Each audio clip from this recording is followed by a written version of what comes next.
Roll call. Mr. Nishi, I'm here. Mr. Noyola, Mrs. Yokoyama Bui, Present. Mrs. Mendoza, Present. Dr. Rios, Mrs. Say, Mrs. Yu. Okay, motion passes 6-0. Pledge of Allegiance. Can I have Ms. Mendoza please lead us in the Pledge of Allegiance? Please stand. Face the flag. Put your right hand over your heart. Ready? Begin. I pledge allegiance to the flag of the United States of America and to the republic for which it stands, one nation, under God, indivisible, with liberty and justice for all.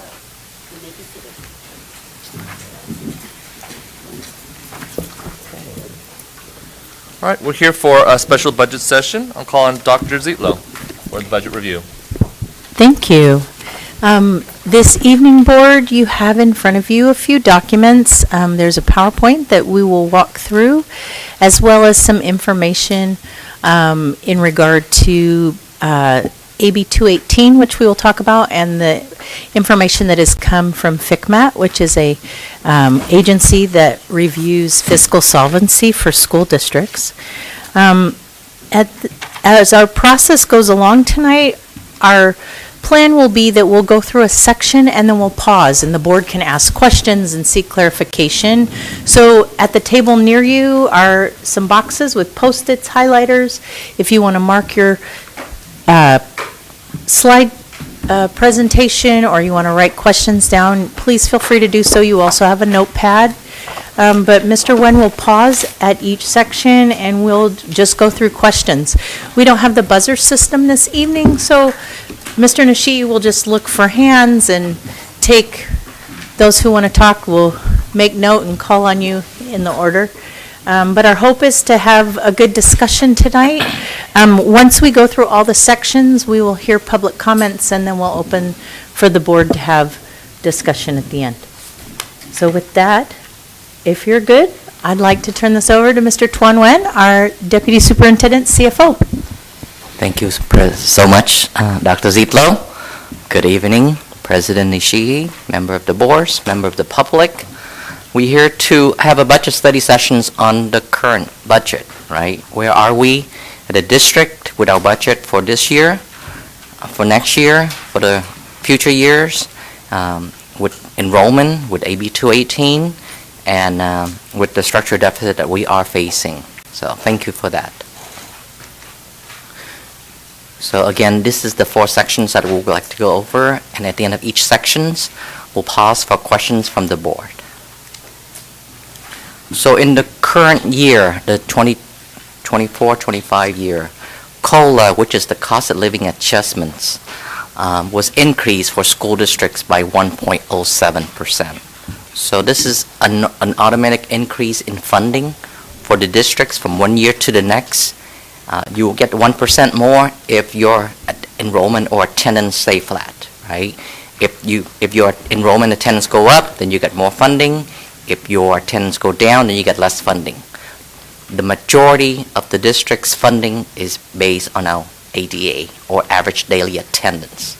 So, but we have a decline in what they call funded ADA of 840 students.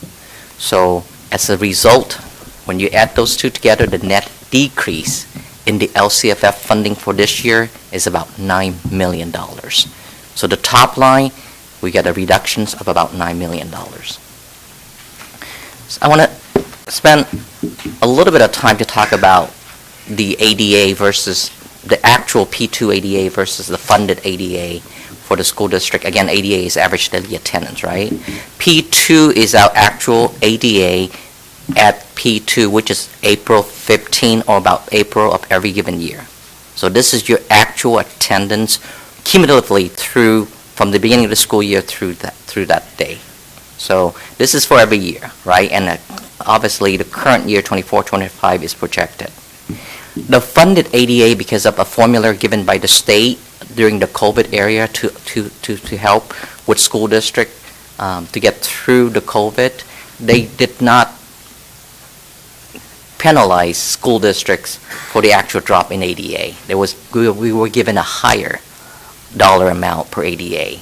But because of the 3-year average is catching up to us, you can use your 3-year average, but since we're declining, so this you can see this year the funded ADA has dropped from 18,452 to 17,612. So this is what we actually get funded, and it's about 840 students less. So for this year, when we put the budget together and present it to the board, so what did we have to consider, right? These are what we call assumptions. So we have a declining ADA of 840 students, or ADA. We have step and column costs, that's normal every year. We have health benefits increase, that goes up automatically every year. And we have pension costs, that also goes up. And the PERS is for classified employees, that stands for Public Employees Retirement Systems. So there we have two systems, STRS and PERS. STRS are for certificate employees and PERS are for classified employees. The STRS pension system has not experienced an increase for several years and is not expected to go up. So I'll have a chart for that later.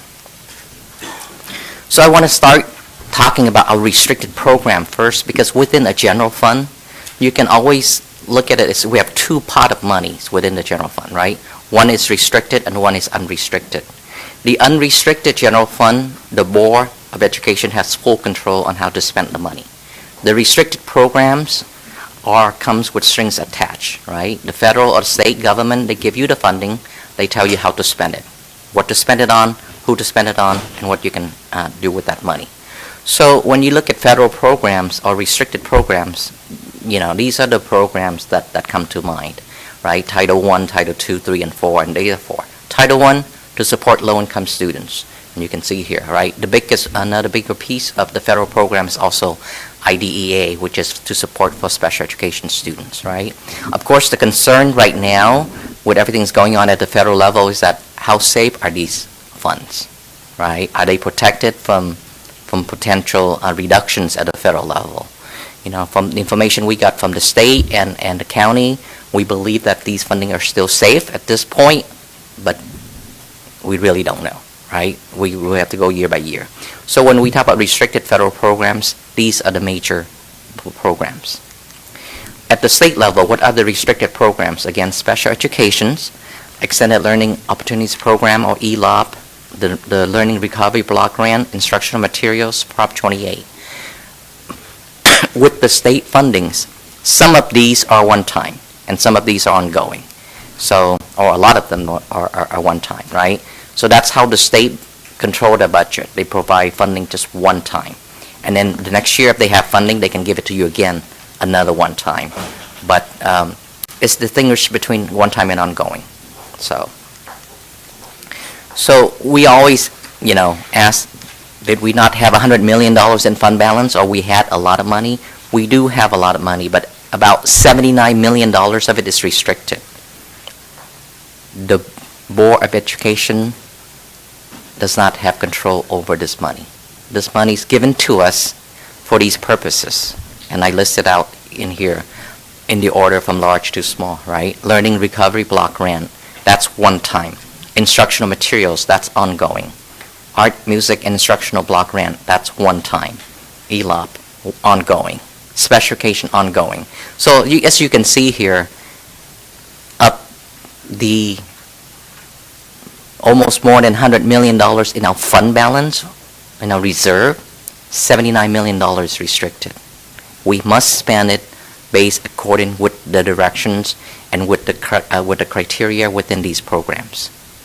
You can't just, went out of that. For example, instructional materials, that's clear.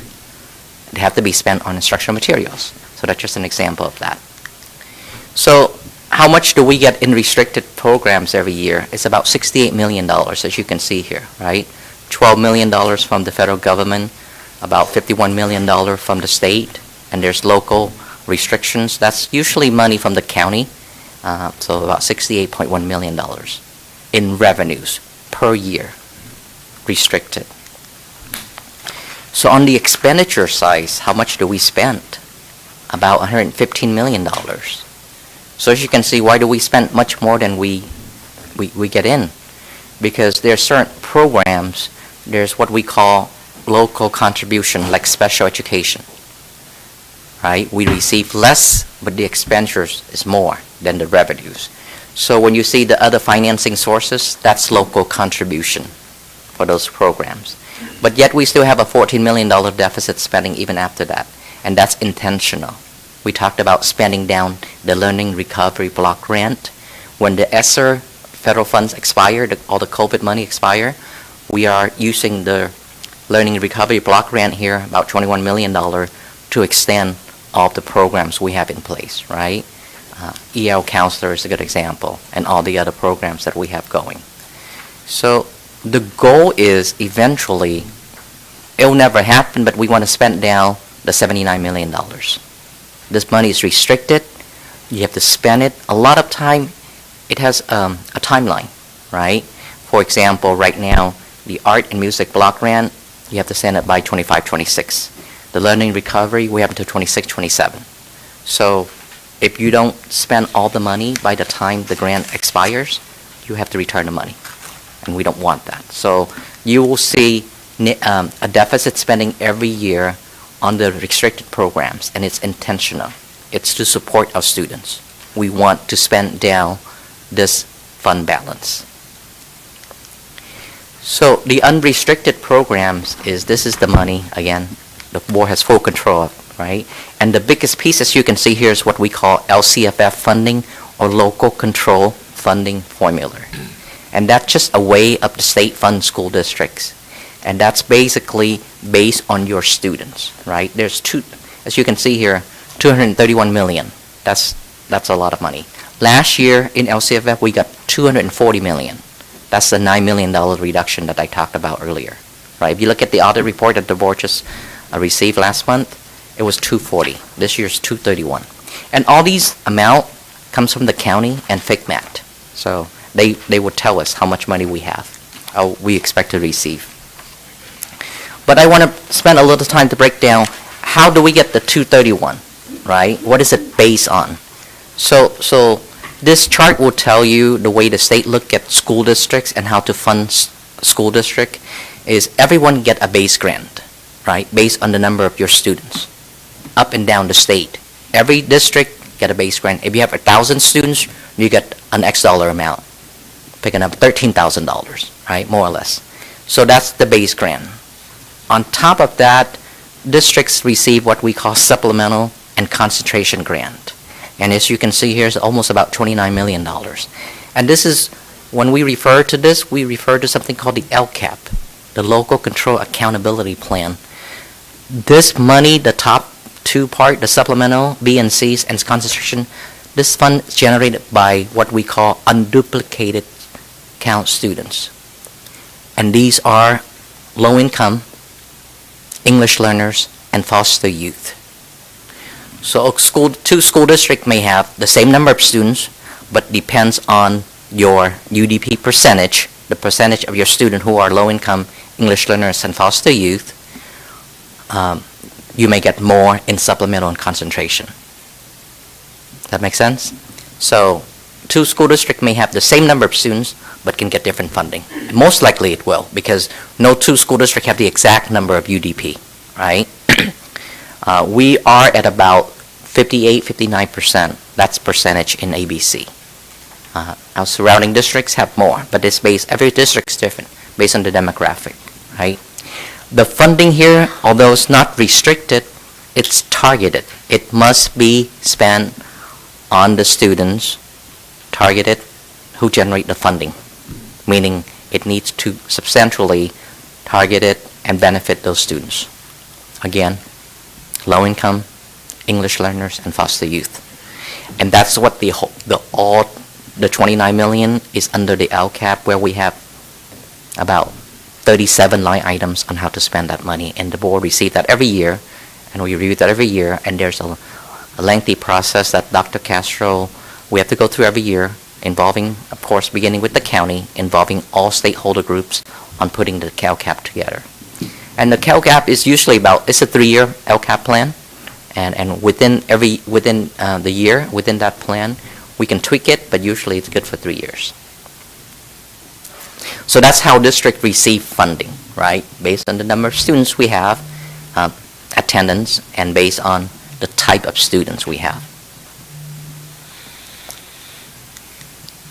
So this is where we spent our money, and the focus is on here, right? We having a deficit, if you can see here, the net change in fund balance of $8.3 million. That is our deficit. That we are spending down the reserve. And again, why do we have an $8.3 million deficit? Shouldn't we just spend what we receive, right? Part of the reason is, as I mentioned earlier, is right, a 1% COLA with a declining funded 80 of $840 million. Top line, you already get a $9 million reductions, right? And then, but on the expenditure side, we have things that goes up automatically. Health benefits, step and column, right? At the same time, though, there are savings when you have less students, right? Most of our costs are fixed costs. The only variable cost would be the teachers, right? If you see any reduction in FTE, would be the teachers. It follows the students, right? Based on the contract, do we staff schools based on the number of students we have? And we reduce about 20 FTE from last year to this year due to declining enrollment. And we have been reducing FTE because of declining enrollment, right? So unless we make other changes, right now, the only saving would be teachers. So we'll get to the $8 million and what the county assess and the structural deficit, because if you keep spending down $8 million, you know, you only have $14 million left, right? So where do we go from here? And we'll get to that. Because not all $3.3 million is what we call structural deficit. There's one-time expenditures that cause the deficit spending, and that's AB 218. We'll talk about that. But outside of that, without AB 218, we still have what we call a structural deficit, meaning that structurally, your expenditure is higher than your revenues. So we have to align those two, right? So the 3-year projections, one of the requirements is that we have to check out the 3 years and see not only this year, but the next 2 years, right? What will the budget look like if we don't make any adjustments to the budget? Meaning if we don't reduce the budget or the expenditures, this will be the deficit spending going forward, and we'll be down to $3.9 million, right? So after reviewing the district's first interim report, the county sent this letter to us, and basically it says that, you know, you have about $6.8 million in Fund 17 that you can use to help with your deficit, but even with that, you may not be able to meet all your financial obligations. So therefore, we require you to have put together a fiscal stabilization plan, as a budget reduction plan, and submit it to us. Because without that, you will not be able to make ends meet by the end of the 3rd year, right? Unless things change drastically. This is based on today, right? State funding may go up drastically in the next year or the year after. We don't know, right? Right now, we know what the governor proposed for next year, and I'll talk about that. But it will. One thing we know for sure for next year is it will change. Until the state adopt the budget, we'll know exactly how much we get. So with that, that is at the end of the first item is the current year budget. I'll pause for questions, Mr. President. Questions? There's no buzzer, so just raise your hand. Try to turn my mic on. Go ahead, Olga. Dr. Rios? Okay, Tuan, thank you for that. Thank you, Mr. President. Can you talk a little bit about, back to the restricted programs? Our fund balance as of 6/30/2024 was $79 million. What is our expected fund balance for 24-25 under restricted programs? So this is at the beginning of this year, right? June 30th, 2024, we had $79 million. We expect to spend down about $14 million. So we will end this year with $65 million. Next year, hopefully, we'll spend another 15. So we'll be down to 50. And the year after that, we'll spend another 15. So we had a 3-year plan, if you recall, to spend the Learning Recovery Block Grant and the Instructional Art Material Block Grant to extend the ESSER funds. So that's our plan. So about $14 million every year, spending down to $79 million. But it's like, it's expected to be 67 approximately. 65, right? Yeah. 65. Oh my Right, God. at the end of this year, when June 30th, 2025. The other question that came up for me is on one of the beginning slides. You have the number? And again, we're trying to understand the budget, right? The slide number 3. So LCSF funding is made up of those 3 categories that you talked about, right? The, Correct. Base grant, supplemental, and concentration. This decline of 840 students, net decrease, I mean, are you talking about LCAP is going to decrease by 9 million? Total. But that money's, we get it for every student, so it doesn't really, like, I don't see how this applies. Like, if we get 10 students, we get more money for 10 students. Correct. So if you get 840 less, then it's the base that took the bulk of the hit. So the $9 million reduction mostly come from the base. Your $29 million for the LCAP funding is still there. So this affects the base grant, not necessarily supplemental and concentration? Correct. It will eventually, because when when you lose students, right? If 60% of our students or 58% is unduplicated, so in theory, it should go down also. When the base go down, the top 2 also go down. But as of right now, still $29 million. Next year will be less. Okay, yeah, as you know, my focus is LCAP, right? And I'm glad to see that we'll still be getting money for the students we have. Correct. That won't be affected. I mean, we may Yes. get less money, but if we Right. have less students, it's still Correct. money. That's it for now. Thank you. Thank you.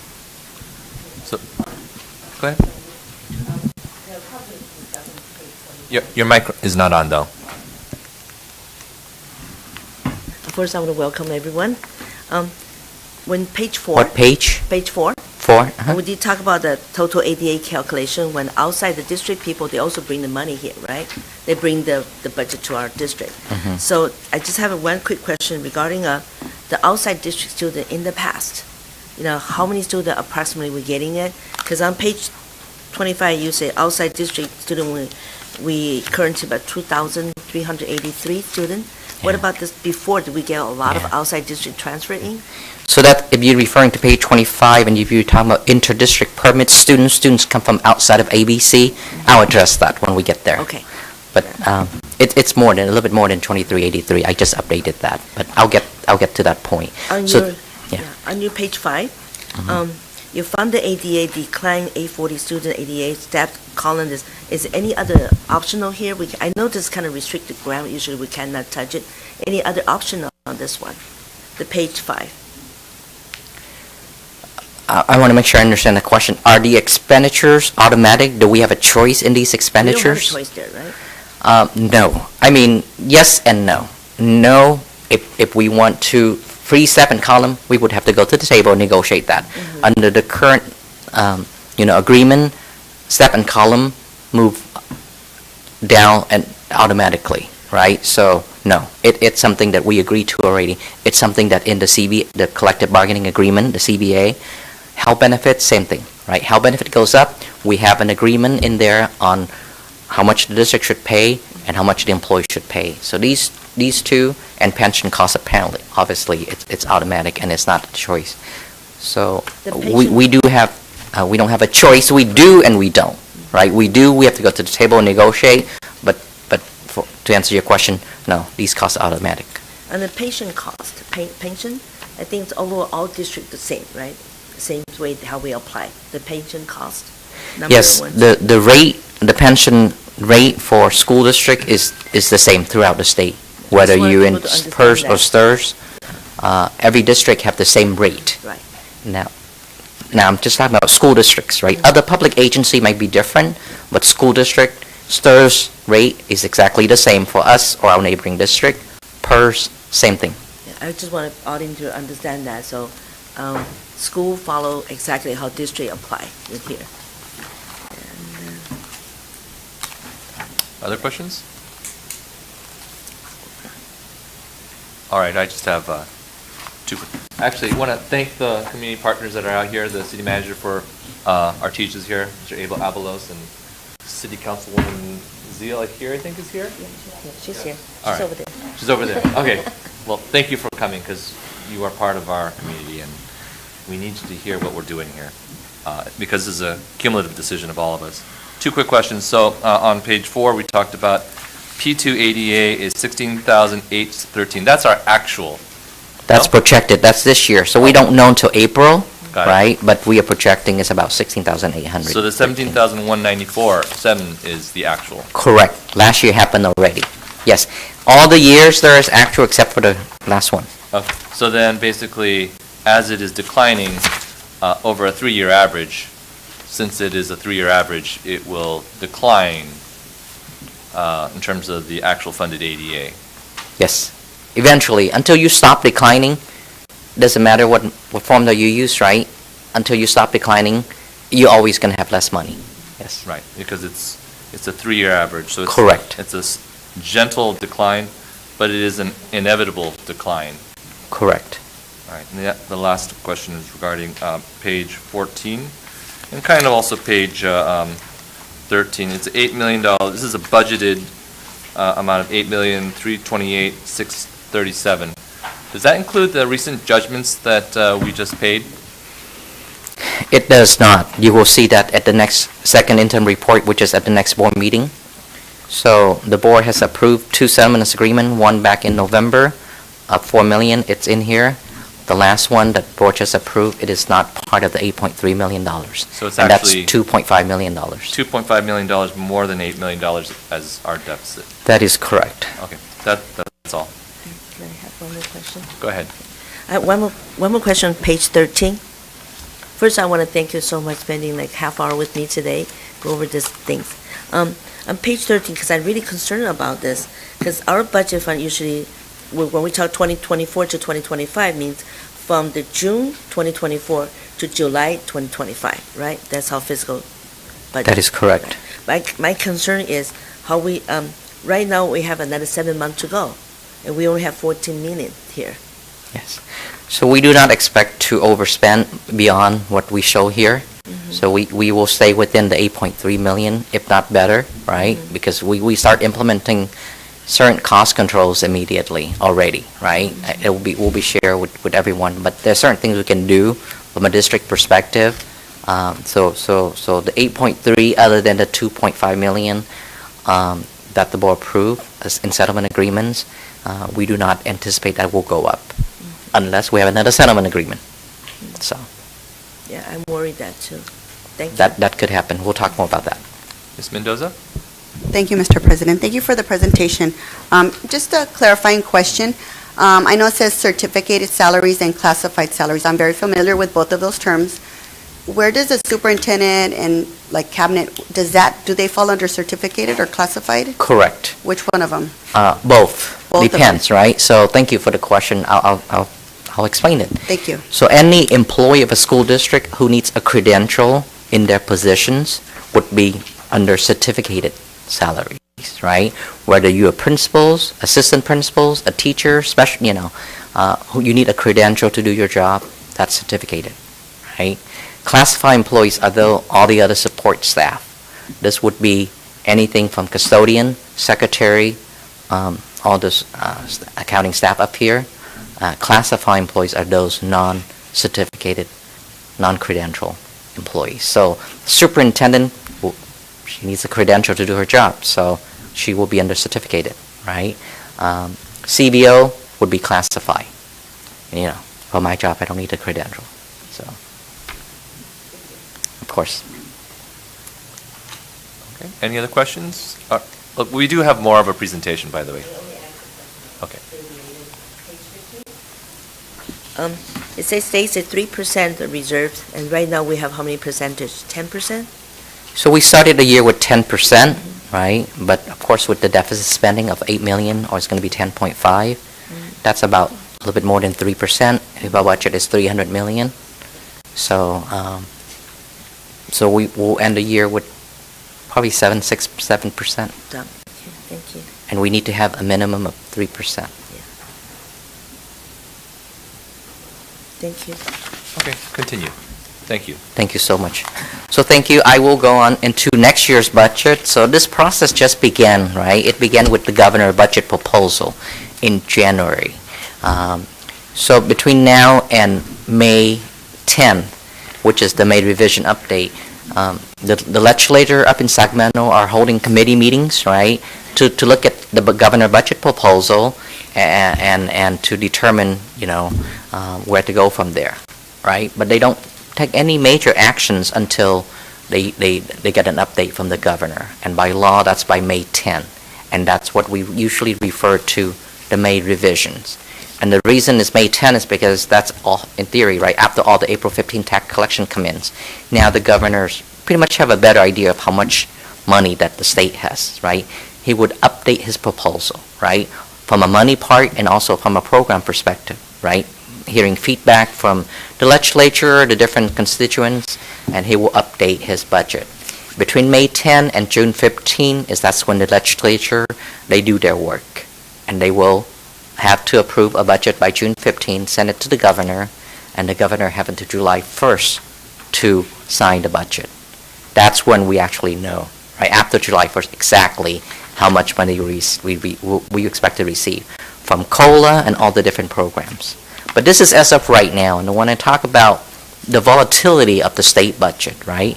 $97 billion in surplus to $73 billion in deficit, and next year we have a balanced budget. Everything is good.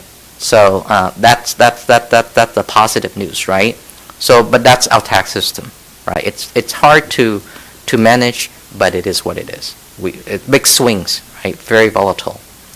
So with us as residents, right, inflation still a concern. In an environment of high interest rates, still a concern. Unemployment is under check. It's not an issue right now, but inflation and high interest rate, right? And of course now it's given all the federal government uncertainty added to that. But next year, COLA will be at least projected to be 2.43, higher than the 1.07 this year. So we'll get more money, right? So, and of course, the governor is also funding a lot of one-time programs and all of his what we call legacy programs, and I'll talk more about that. So there's money for higher COLA, there's money for additional one-time funding, different block grant, and there's money for all the different programs. So, COLA, we talked about that. The three programs under Governor Newsom would be the ELOP, or the Expanded Learning Opportunities Program, the Universal Meals Program, and the transitional, the TK program, kindergarten program. So I'll talk more about that.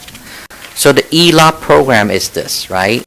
School districts are required to offer to all, at least ABC, UDP students, right? The low-income English learners and foster youth and homeless. 3 hours beyond the school day, right? You can do it before, you can do it after, until 6 o'clock, right? Any of these students, free of charge, have the right to stay in school.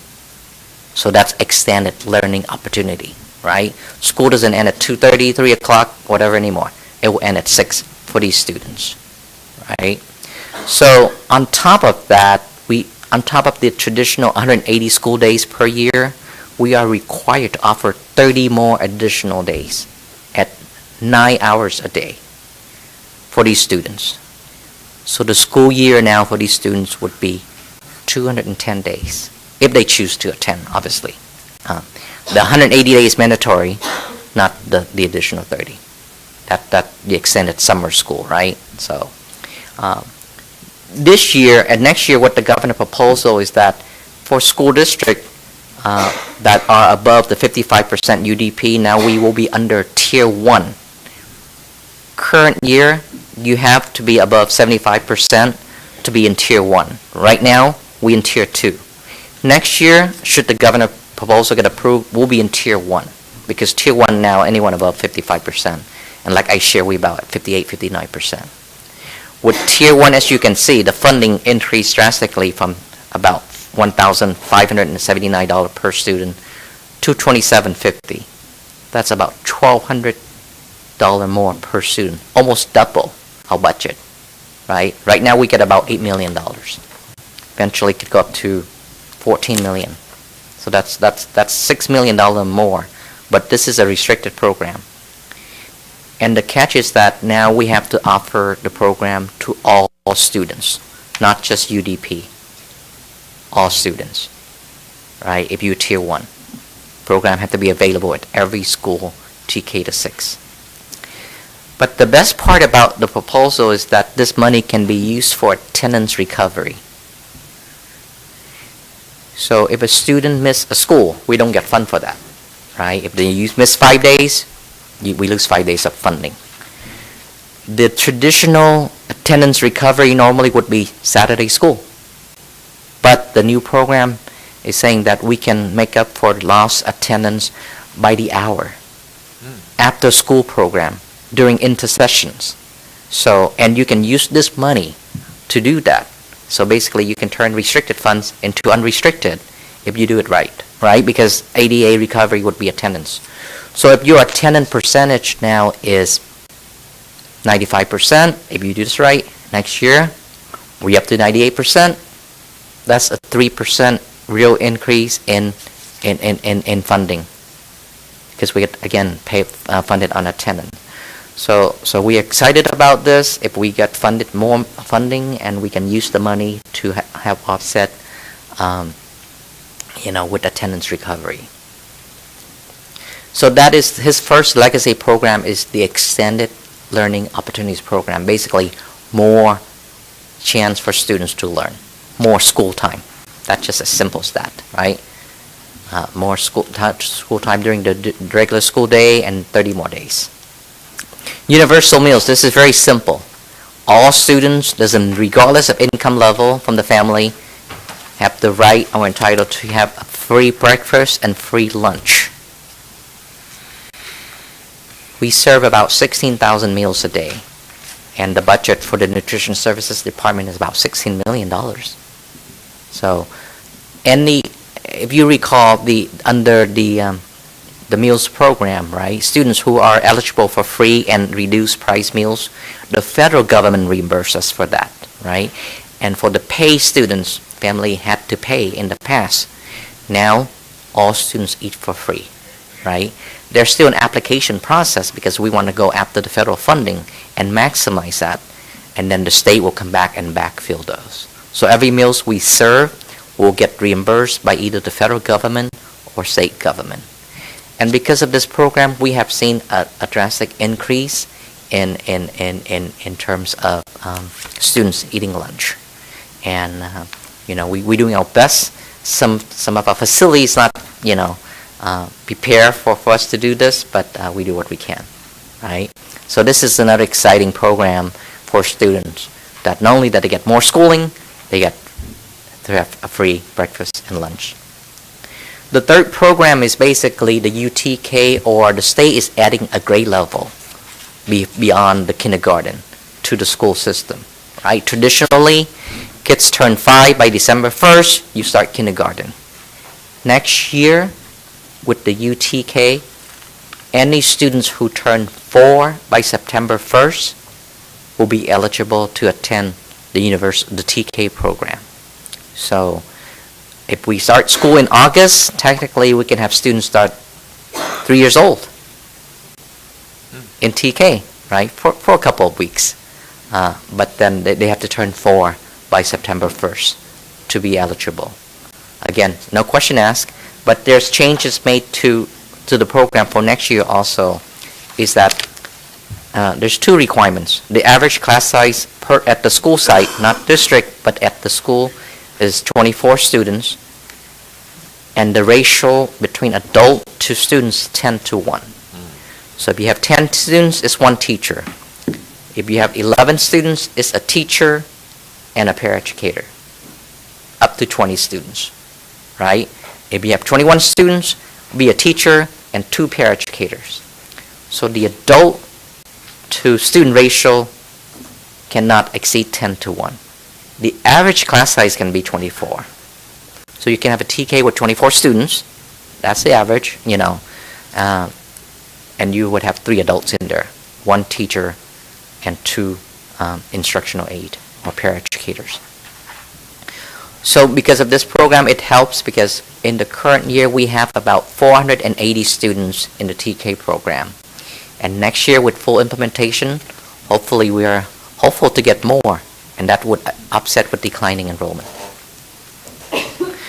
So there's a few new grants that Governor proposed, a block grant called Student Support and Professional Development Block Grant, about $1.8 billion for school districts. He added more money to the Learning Recovery Block Grant, about $400 million. Again, these are proposal, but we hopeful that the legislature will fund this, plus add money to it. So next year, what do we worry about, right? We still have declining enrollment. We still have the same issue, step and column. We don't know how much health benefits cost going to be. We still have the pension costs. We have an increase in special education costs. I'll talk more about that. And then we have the ongoing structural deficit from the current year. So when I put together the budget for next year, these are the things that we have to consider, right, to make sure it's balanced. This is our enrollment since 1819, as you can see here, through this year's actual, right now, as of today, 17,510 students, and projected to be down to 15,541 by 29-30. So I know I updated the numbers here because I want to make this point to the public and to the board. Up to 17,510 students that we currently have. 2,707 students come from outside the district. This is different than what you have in your slide, and I apologize for that. I just updated that. 700. So these students come from the outside districts. Unless we can continue to attract them, we will decline further, right? So that's where we are. So the net number here is less than the 15,000 I have now, right? It's about 14,000 and change of ABC students, right? If you take the 1510 and you subtract the 2707, you get about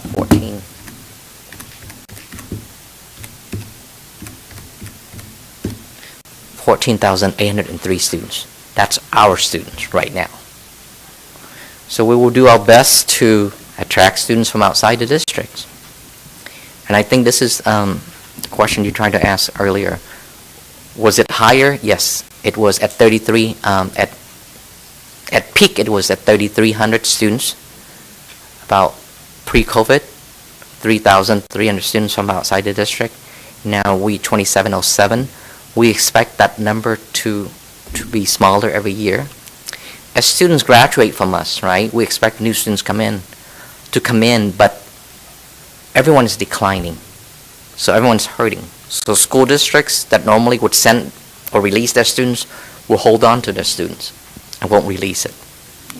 Right? There's law regarding, what a family can do to appeal that, but that's where we are.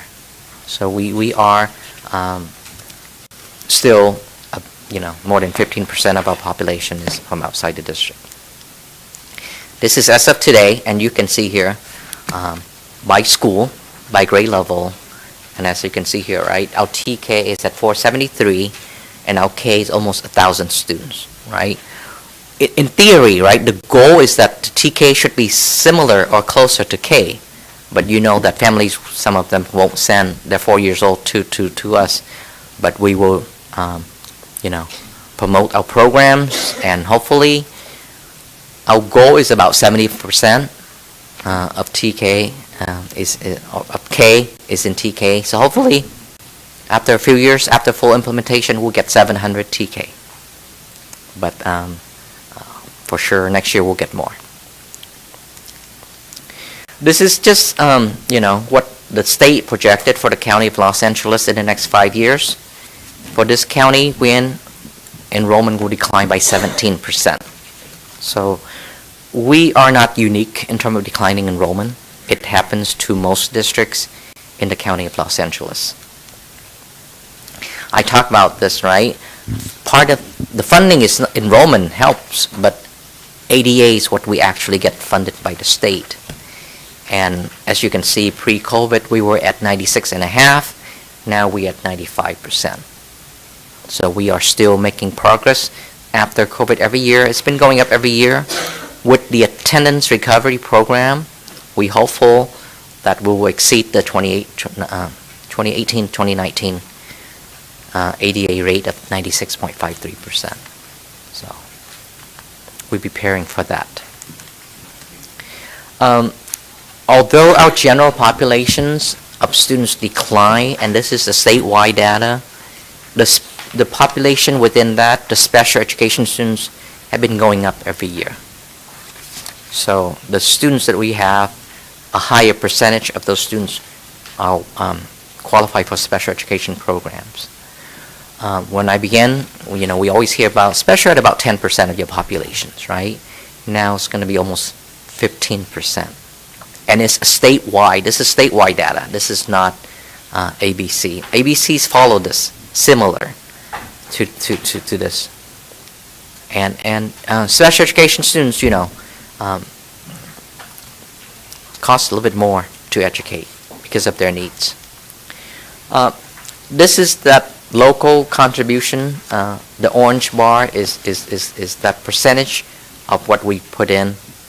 So as you can see here, between the federal and the state programs, they only fund about 44% of the special education costs.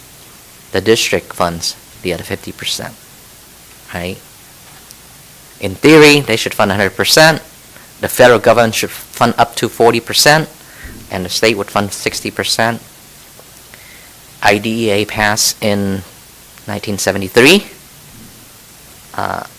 and the federal government, as you can see, they're still at about 8%. So that's where we are. Pension costs, we talk about that. The STRS system, which is for certificate employees, has been stabilized at 19.10%. Don't expect to go up. PERS, which is the pension system for classified employees, expect to go up, but it's going to level off, as you can see. It'll top out at 28%. So this is every dollar that we pay to employee, 28 cents go toward their pension costs. This is just one factor under the benefits, right? There's other statutory health benefits, not health benefits, statutory benefits such as Medicare, workers' comp, Social Security, unemployment. So those are also the other benefits that on top of this. That is at the end of the section 2 for next year's budget, Mr. President. Do you have any questions? Ms. Yokoyama-Bui? Come in closer to the mic also. Thank you, Mr. President, and thank you, Mr. Nguyen. For page 21, and I know that perhaps this may not be relevant to the budget discussion, but for TK teachers to meet additional qualifications, do we know if most of our TK teachers have they already met that qualification, or will we be needing to have new teachers come in? Like, what's the thought on that? Thank you for the question. Dr. Frazier, you want to take that, or you want me to answer that? So we fortunate in ABC that all of our teachers have met all the additional requirements for the TK program. So 100% of our employees have, even before the deadline, have all the requirements to be a TK teachers. And, with the expected increase in TK classes next year, we prepare for that. We also expect 100% of our teachers are fully qualified with the additional, class needed for the early child development, for TK students. So, yes, the answer is yes, 100% of our Good students. news. Thank you. Mhm. Francisco? Mr. Noyola. That's okay. Thank you, President Ishii. On page 18, I just had a question about the ELOP program. With the new changes that the governor is proposing, is there any potential savings for the unrestricted fund? that we, or is there any fund that we use unrestricted to pay for the ELOP that will be saved? Right. Great question. So, yes. So, ELOP, we get about 8 million this year. Should the governor proposal get approved and will be in tier 1, we're looking at about 14 million. So that's a $6 million increase. So yes, we can use that under the attendance recovery program and spend a lot of that money on to recover attendance. That will increase the base revenues. So that's our plan, and that's the beauty of this program, is that it can be used next year to support attendance recovery. And more beyond the traditional Saturday school, because now there's a new attendance recovery program that we just had a workshop today and learn about it, on how to maximize this potential additional funding to support our students, right? Clearly, right? To give them intervention and whatnot, but also to give them additional schooling that they need. But at the same time, we'll get to recover the attendance. Thank you. And just to clarify, I know another part of it was to expand the ELOP program to all the schools, and that's something we currently do, correct? We do have it at all of our schools with the different elementary schools. We still unknown whether we still can charge those who are not UDP, because under the tier 1, in theory, we have to offer to all one. You have to make it available at all of our schools. We're already there. But right now, those who don't qualify under UDP, parents have to pay for a fee. So it's still unknown at this point whether we still can charge that. Or if there's a sliding scales, we're still confirming with the state. And we really don't know until, this become law. Yeah. Moving closer. Oh, sorry. Thank you. And just one more question. On page 22, universal TK, how does that affect our current TK staffing in the classroom? Do we meet these requirements already with the class size per adult? Yeah, so right now, if you look at here, we at 24-1, right? And if you can look here, miraculously, it's very close to the 24-1, right? If you have schools like at Kennedy, there's 2 classes, obviously, at 40, can't even see, is it 48 or very close to at 42?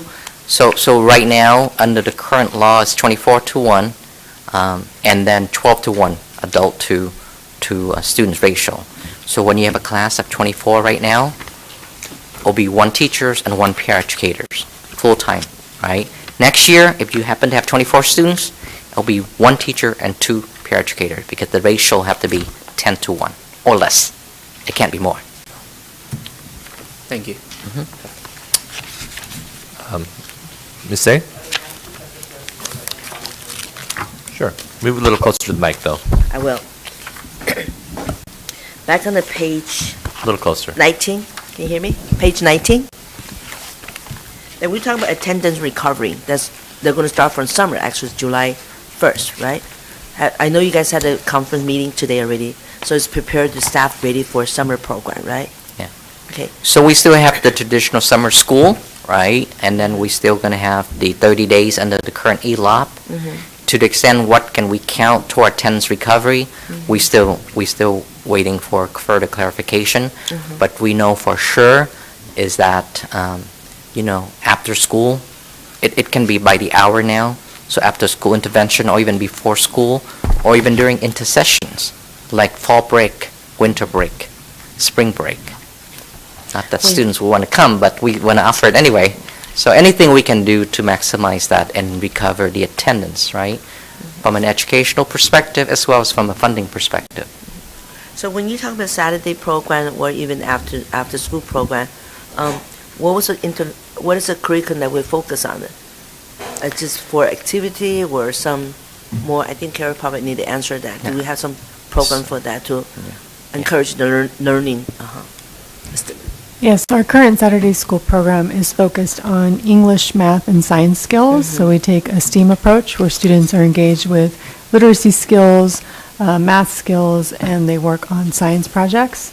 So we do an extension of what they're learning, but we're also making sure it's fun, play-based, but focused on something hands-on.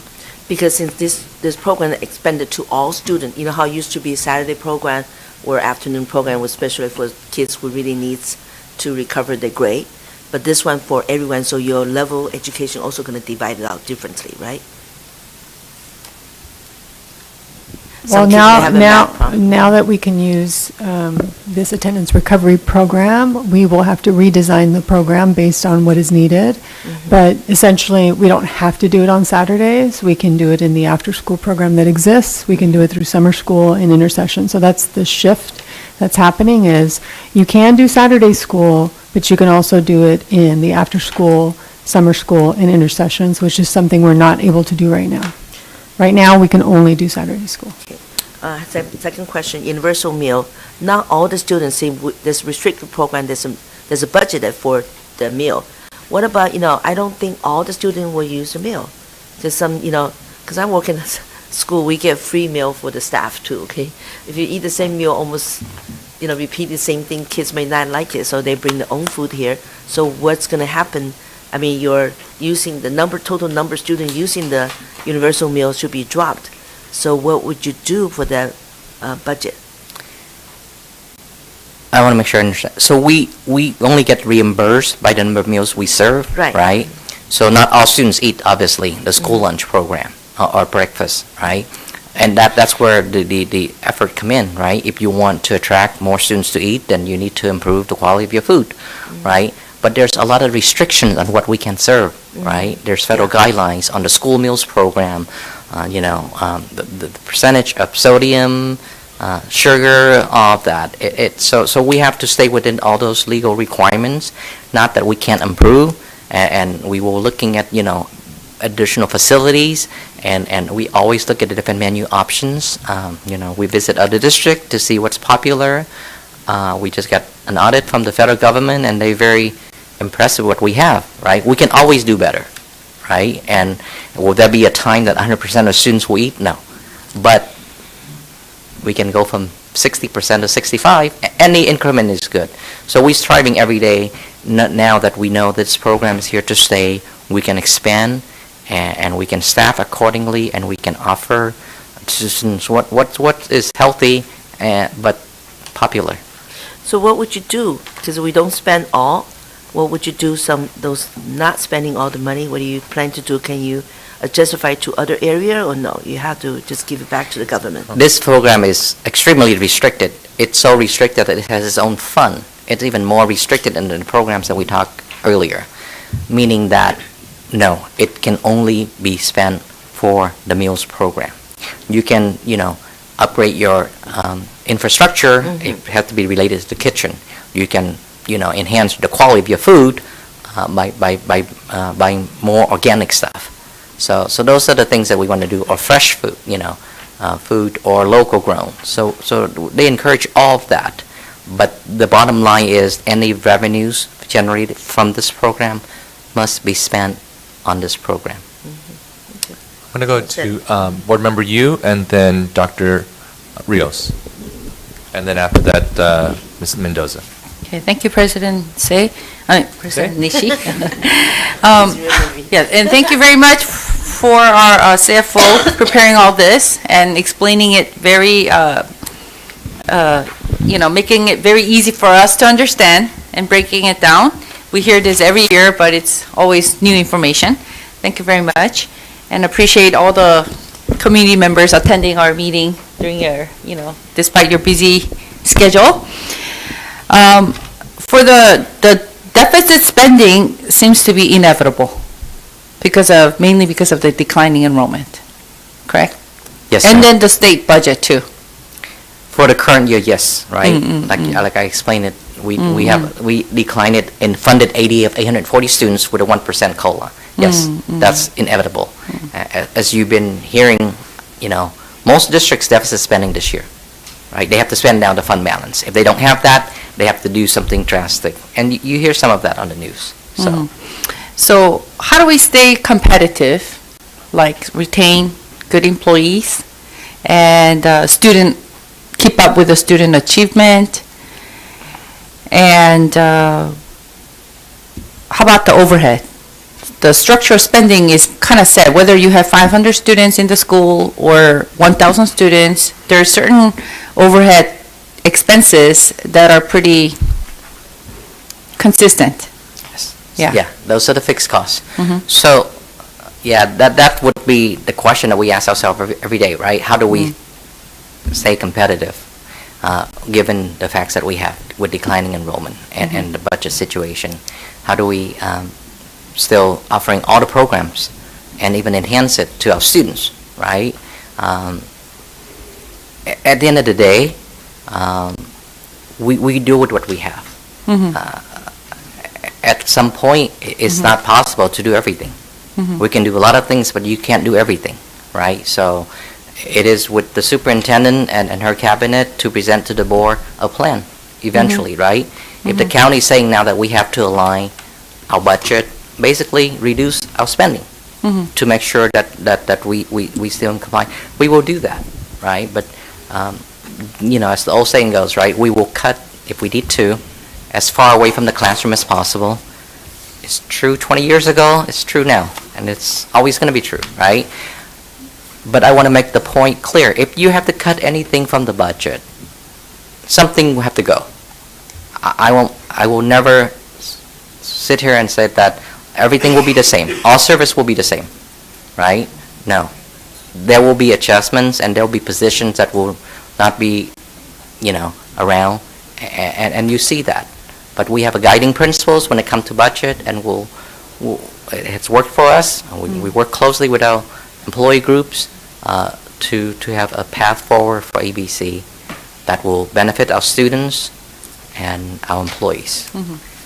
So all the stakeholders do have to work together to come up with some resolution. Yes, ma'am. Because on page 15, I noticed that there's a letter from the county to the president of the board. Yeah, that sounds pretty serious. It's like we have to require the district to address the deficit spending through submission of a board-approved resolution to develop a fiscal stabilization plan. Yes. Do we have a deadline for this? Yes, by June. When the board approve next year's budget, it has to be part of that. Okay, yeah, so, thank you very much. Yes, ma'am. Dr. Rios?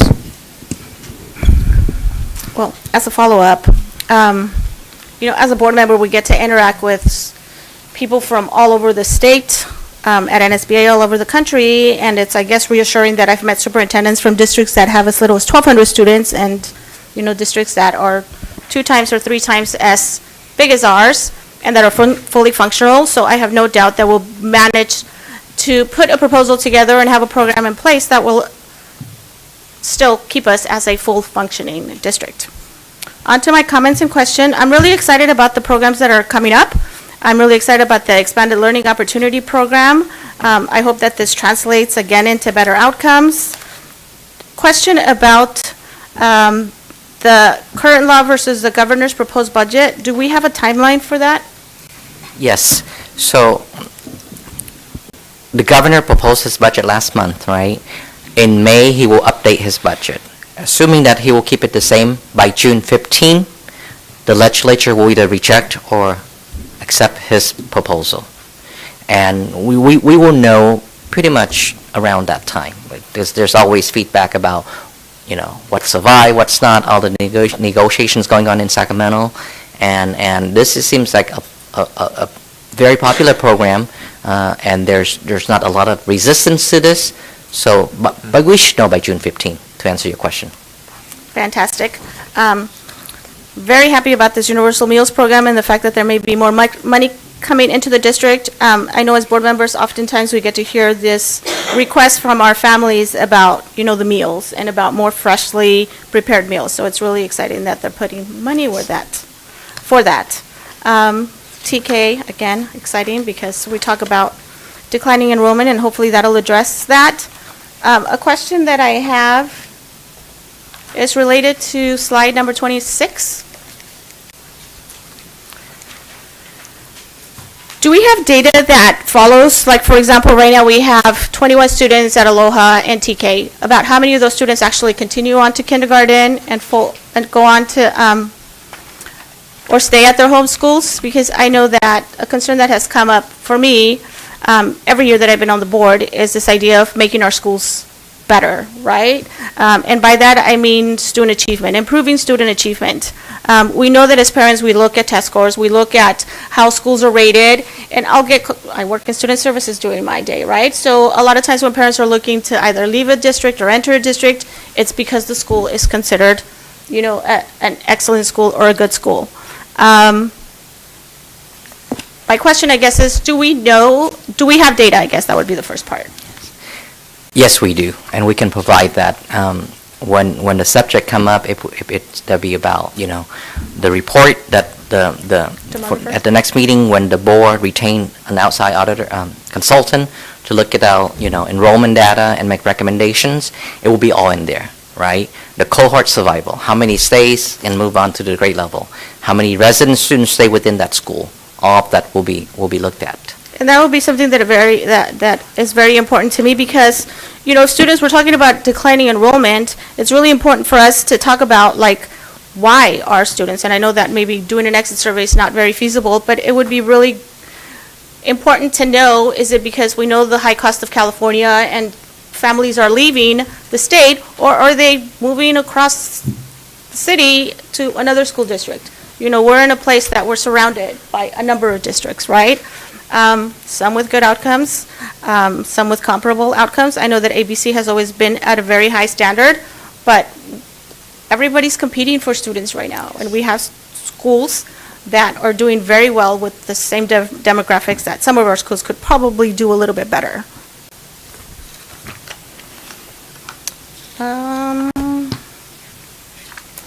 I think the last question that I had was, I know we use a lot the term restricted programs, and to me that seems like everything under restricted is what we're about in schools, right? About students learning, teaching, teachers becoming, having professional development.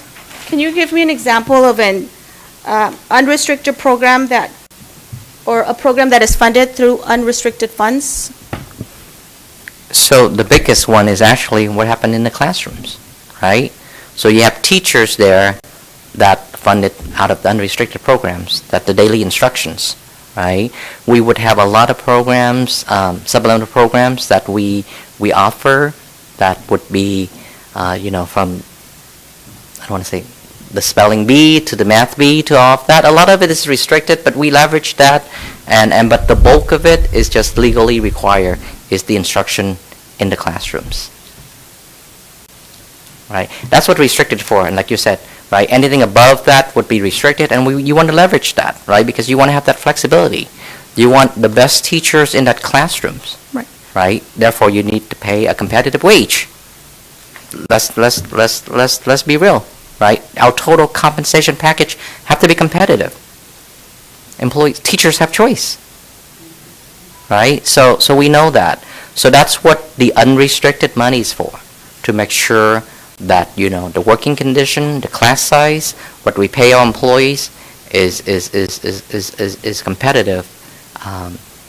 Everything else, we have the restricted programs for.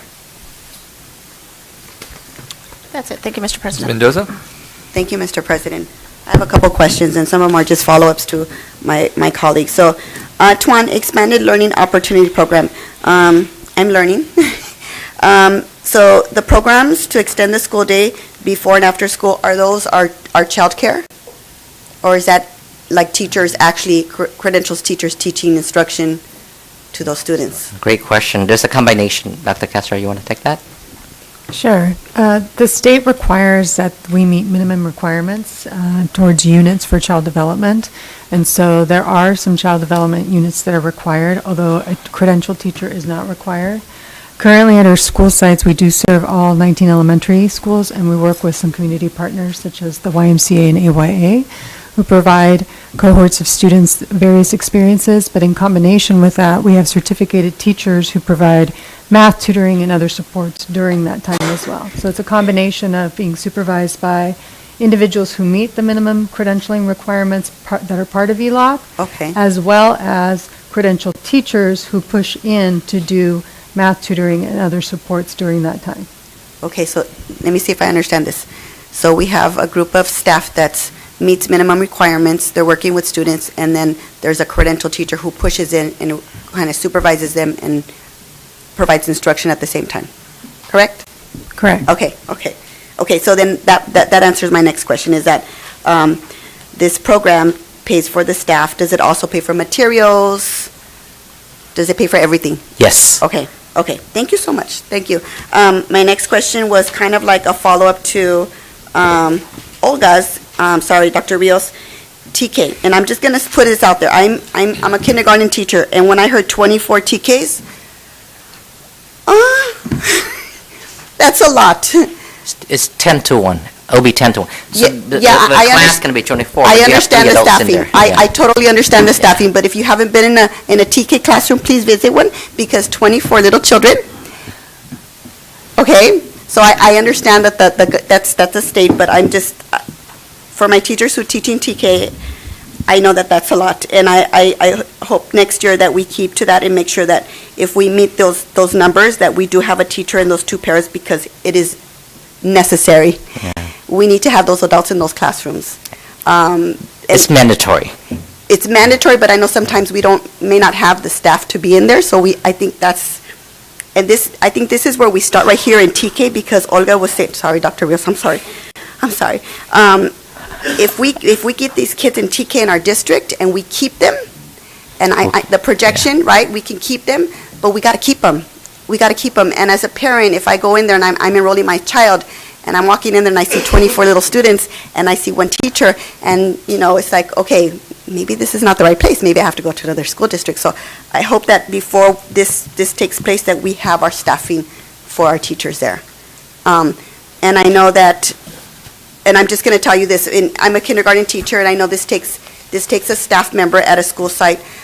Before our students actually enroll in my kindergarten class, we have a little tour of our school. My classroom is not completely done, but they can come in, they can visit me, the parents come in. This is before the first day of school. This is like maybe a week before, and I do a presentation, and so that the parents feel comfortable with me. And I don't know if we do that at every school site, but I think that's something that we can hopefully pay some staff members to do, because it makes a complete difference for a family to come on a school site and to visit, and not come in that very first day of school and be like, I don't know where anything is. And also, like Dr. Olga Rios said, is that if they don't stay with us, why? Why are they not staying with us? I mean, why can't we do an exit ticket? Can we ask the parents why they don't come back? Is that not allowed? It is, we can ask. Okay. But whether they're going to give us an honest opinion or not, but we can always ask. I Yes. think it would help us, to have data to find out why. I mean, it could be simple, like, they're moving. Fine, Yes, we can yes, take that too. yeah. But it would be in our best interest to find out where we can do better. Yeah. And make sure we keep those students, because, like, we're all Yeah, competing. state law requires to follow up with them. We need to report where they go, otherwise it's going to be a dropouts, right? So if we need to transfer a file to another district, then we know where they're going. So That would be that's great to easy, know, yeah. where they're going, why they're leaving, Mm-hmm. because I would like to keep all of them. And then, Tuan, sorry, I keep calling by your first name, I'm so It's sorry. all right. Slide 25, if you could go to slide 25. So in your projections, you projected full TK kindergarten, TK going into kindergarten. Yes. Okay. Did we also project, I have my City of Artesia here, we have new housing going up. Are we projecting, hopefully, that we have new students coming into our school district? Yes, we factors all that in. Thank you for the questions, right?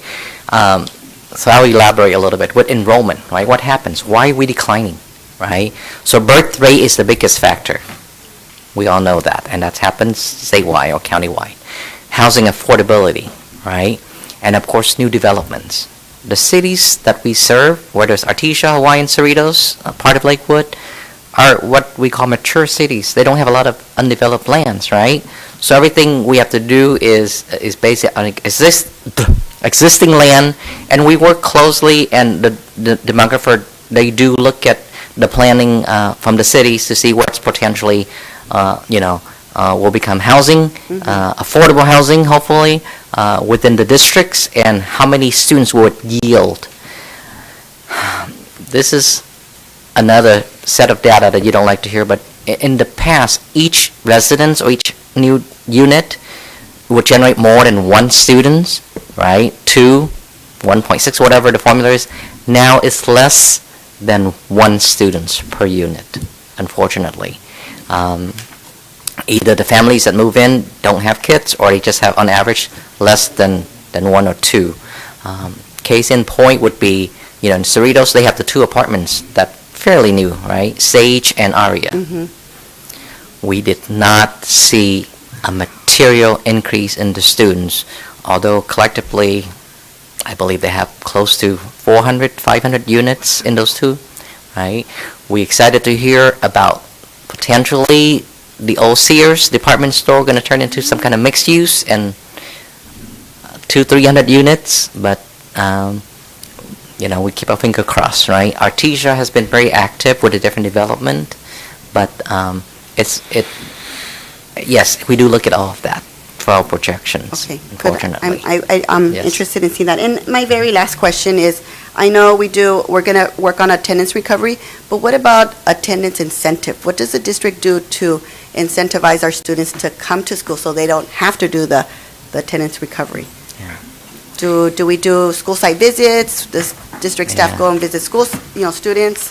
Yeah, we very active with that, as you can see, right? Pre-COVID, our attendance rate was above the state level, about 1%, and we've been going up since. We consistently above 1% of state average. We have an active CWA department.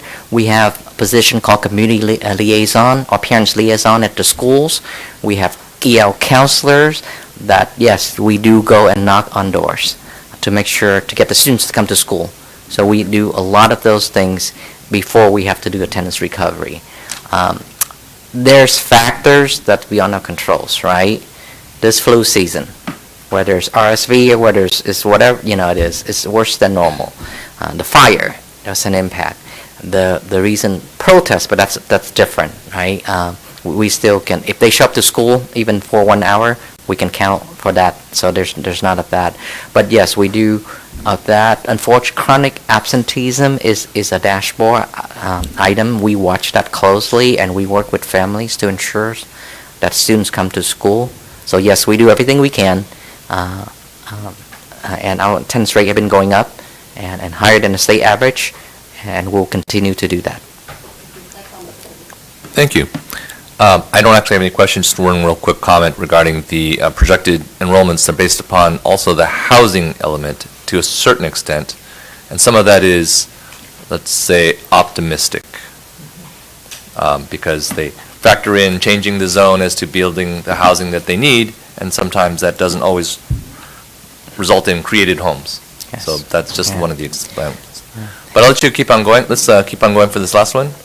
Well, let's finish up this 218. Okay, we're going to also have a board discussion time after this, too. Okay, all right.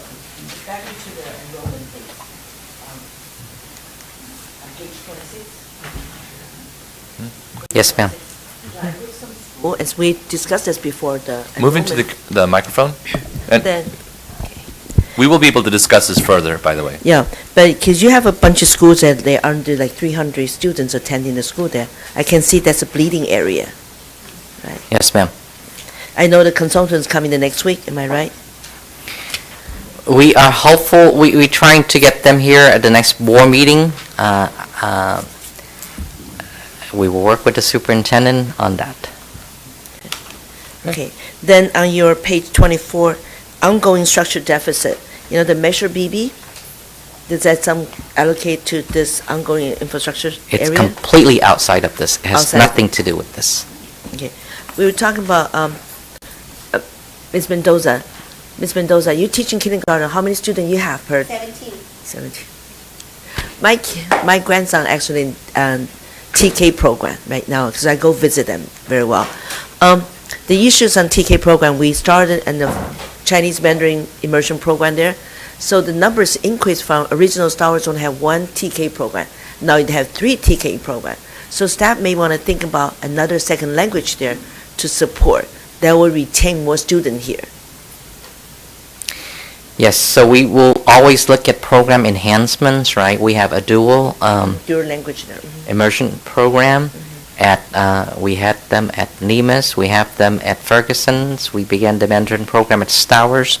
We always going to look at expanding those if it makes sense, right? We want to make sure that we have the staffing, but most importantly, if you take students from other schools, then it's a net zero gain. You have to attract students from outside the district, right? That's how you gain students. Otherwise, if you have a program at Stowers, but it takes students from Gonzales, then, Equal trade. it doesn't help. Definitely. So it have to attract students from outside the district. Definitely, I can share my colleague, birth rate is not going to go up. They're getting less and less because I work in the OB department before, so I know that's going to hurting us more. Yeah. Thank you. Okay, go on. Thank you, Mr. President. This is the third part of our presentation. Because we haven't talked about this in a public board meeting, but I believe it's time because it has a negative impact on the district finances. So AB Assembly Bill 218 is just a law passed by the state a few years back. Basically, you can read it here, allow victims that could go back as far as they can in the 60s and the 70s, whenever, to file litigations against the districts for sexual misconduct that's happened in the past. So it's open a revival period for 3 years. That period has closed, but many school districts up and down the state, get litigations because of this law. And it make other changes that you can see here about going forward, lift the statute of limitation to the age of 40 going forward, but going back, it was open-ended. So the districts, ABC receive, claims against the districts as a result of 218, right? So normally, in the normal operations, you have insurance for these things, liability insurance, hopefully, right? But when you go back to the mid-80s or the mid-70s, even if you have insurance, the limit was like $1 million. It was low because you didn't need more than that back in the mid-80s or mid-70s. Or there's time that you don't have any records, whether you have insurance or not. Or a lot of times, the carrier at the time went under, right? Insurance company, they go upside down. So because of those factors, I want to say a lot of time, but there are times that the liability would go back to the districts, and now we would have to be liable for that. So if you can't find anyone else to cover for you, you will have to pay. So that's the law. So we have total, I want to say 5 claims against the districts. The board has settled or approved with 3 plaintiffs, 2 different claims for $6.5 million. The board reported it out in public at a board meeting. And this is something that outside of the insurance limit, and we have to pay that. We're working closely with the county of Los Angeles, LACO, and FICMAT, if I use that term, is the Fiscal Crisis Management Assistant Team. That's a state agency that would come in and help district under financial distress, if you will, to see if, we have the fund balance, but we need that, right? We have to pay, we get that. That's the law. It is what it is. But how do we alleviate the impact, if possible? So we're looking at if there's any restricted programs that allow for this to be charged to, right? There are sums that allow for operational costs, for example. So we're looking at that. But outside of that, it will be the district general fund, unrestricted fund balance we have to pay. So that's where we are. So we settled for a couple, and we still have a few more to go. So FICMAT just issued a report a few weeks ago on this AB 218, and you can go here to look at the full report. I believe it's about 40 pages report. I think there's a copy for the board in front of you. Read it when you can, but it basically outlined the impact of the law on school districts up and down the state and potentially what happened. So that's where we are with 218. So it's something that was handed to us and something we have to deal with, right? We all for the victims, but it's have an impact on us, and it's taking money for us to support our current students. But it is the law. That is the Section 3, Mr. President, on AB 218. Do we have any questions? All right, maybe you can do the structural deficit. Yes, thank you so much. So this is the last sections. So outside of 218, right, we have about a $4.1 million structural deficit. That's mean we spent more than we take in. And unless you align the expenditures to the revenues, you're always going to be $4 million spending more. So the county have asked that by June we have to have a plan to address this. So right now we are putting together a plan. The superintendent and her cabinet is putting together a plan. We have gone through this before in 2008 during the Great Recessions when we have to make multiple cuts. So there's a process that we do. There's a guiding principles on budget that we follow. We would always talk with our union groups. There's the Finance and Audit Committee created by the board that we discuss this with them and to get the input and feedback. And we will share it to the board at the May meeting. And of course, you will have options for the board, right? If you have to cut 4.1 million, these are the options. And there's some additional options for the board to consider, and that's at the May meeting. But not after we thoroughly think everything through and talk to our union employee groups and our Audit and Finance Committee. And that's our process, right? So yes, this is something we have to do, unfortunately. All right. Let's open up for public comments, and then we'll have board discussion after that. You can't say. So what did you do to fill out a card? Persons wishing to address the board should fill out a card located on the table by the door and submit the completed card to the secretary. Speakers will be called in sequence during the public comment section.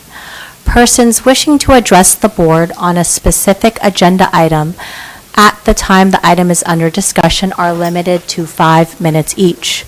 The board shall provide 30 minutes for speakers to address agendized items.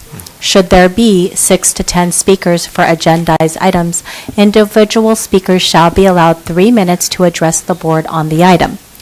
With board consent, the president may increase or decrease the time allowed for public comments depending on the topic and the number of persons wishing to be heard. In order to ensure that non-English speakers receive the same opportunity to directly address the board, any member of the public who utilizes a translator shall be provided at least twice the allotted time to address the board unless simultaneous translation equipment is used to allow the board to hear the translated public testimony simultaneously. Government Code 54954.3. Please remember that the board is unable to directly respond to comments made during the public comment section and may only ask a question for clarification. In addition, neither the board nor district staff verify the accuracy of the statements made during public comments. Adverse remarks about a person's race, ancestry, ethnic group identification, religion, color, national origin, sex, sexual orientation, gender, mental or physical disability, or age may not be made.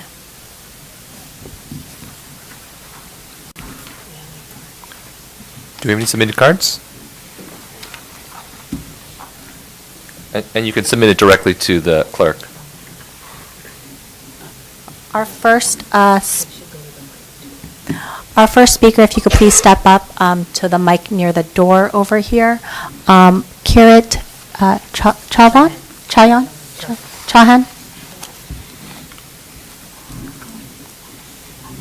Yes. 5 minutes, I think.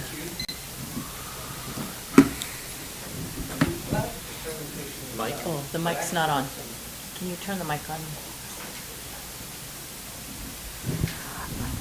Next speaker will be Zeal Ahir. Good evening, board members, community. I actually had some questions and they were partially addressed, but I am going to make a statement. AB 218 is about the reprehensible behavior of adults who are employed within this district.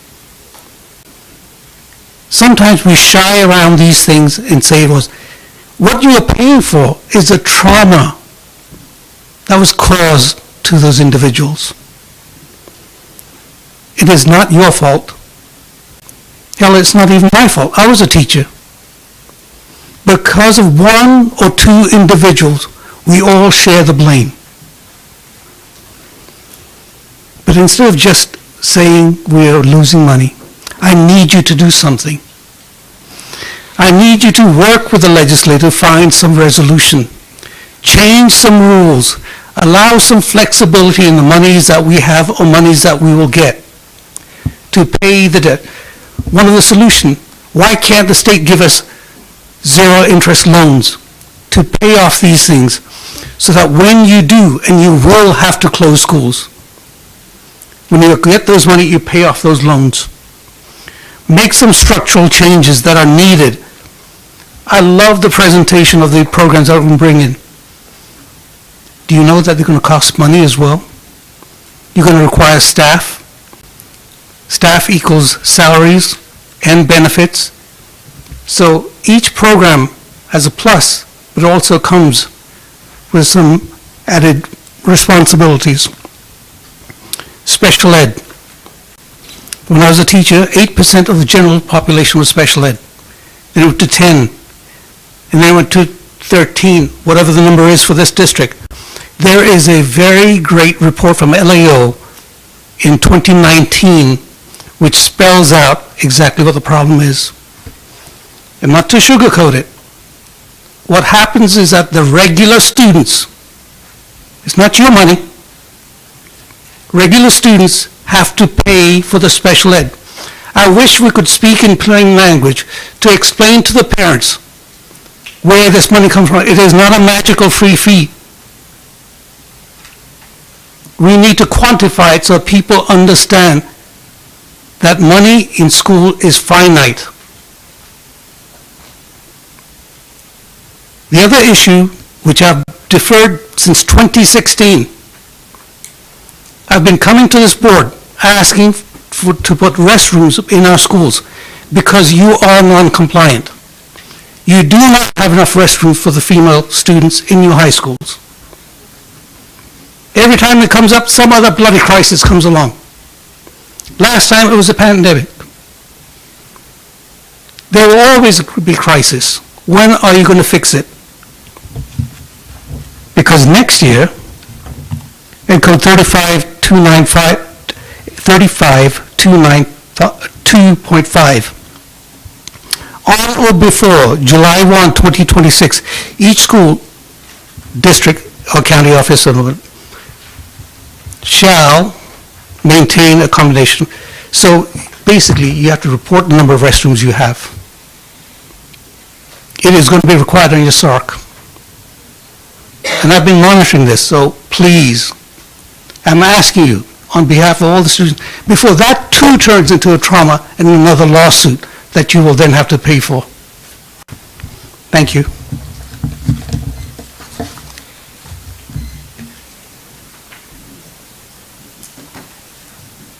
Next speaker is Zeal Ahir. Artesia Council Member Zeal Ahir. And following Council Member Ahir, we'll have Zhang. I'm sorry, I cannot read the first name.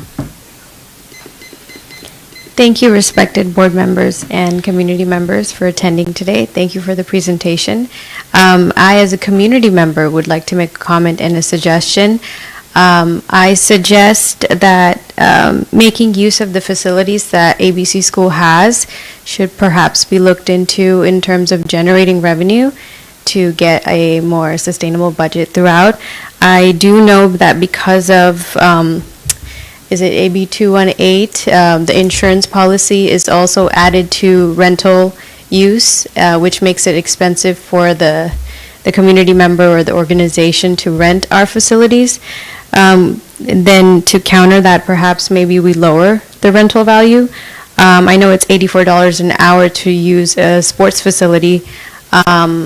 and minimum 4 hours are required, but perhaps looking into maybe 2 hours minimum for someone who just wants to play volleyball or basketball for a couple hours. I think that could prove beneficial in the long run. Furthermore, streamlining the process, maybe having a platform that could be more user-friendly online rather than having to go in person and figuring out who to speak to and whatnot. Lastly, maybe major events, such as weddings or festivals, can be looked at on our school grounds and seeing whether we can generate some revenue through that. So thank you, and that was my suggestion.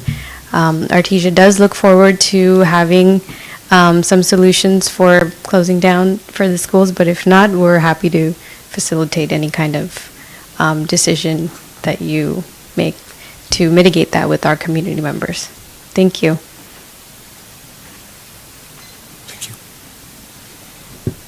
Community member Zhang, or Z-H-A-N-G.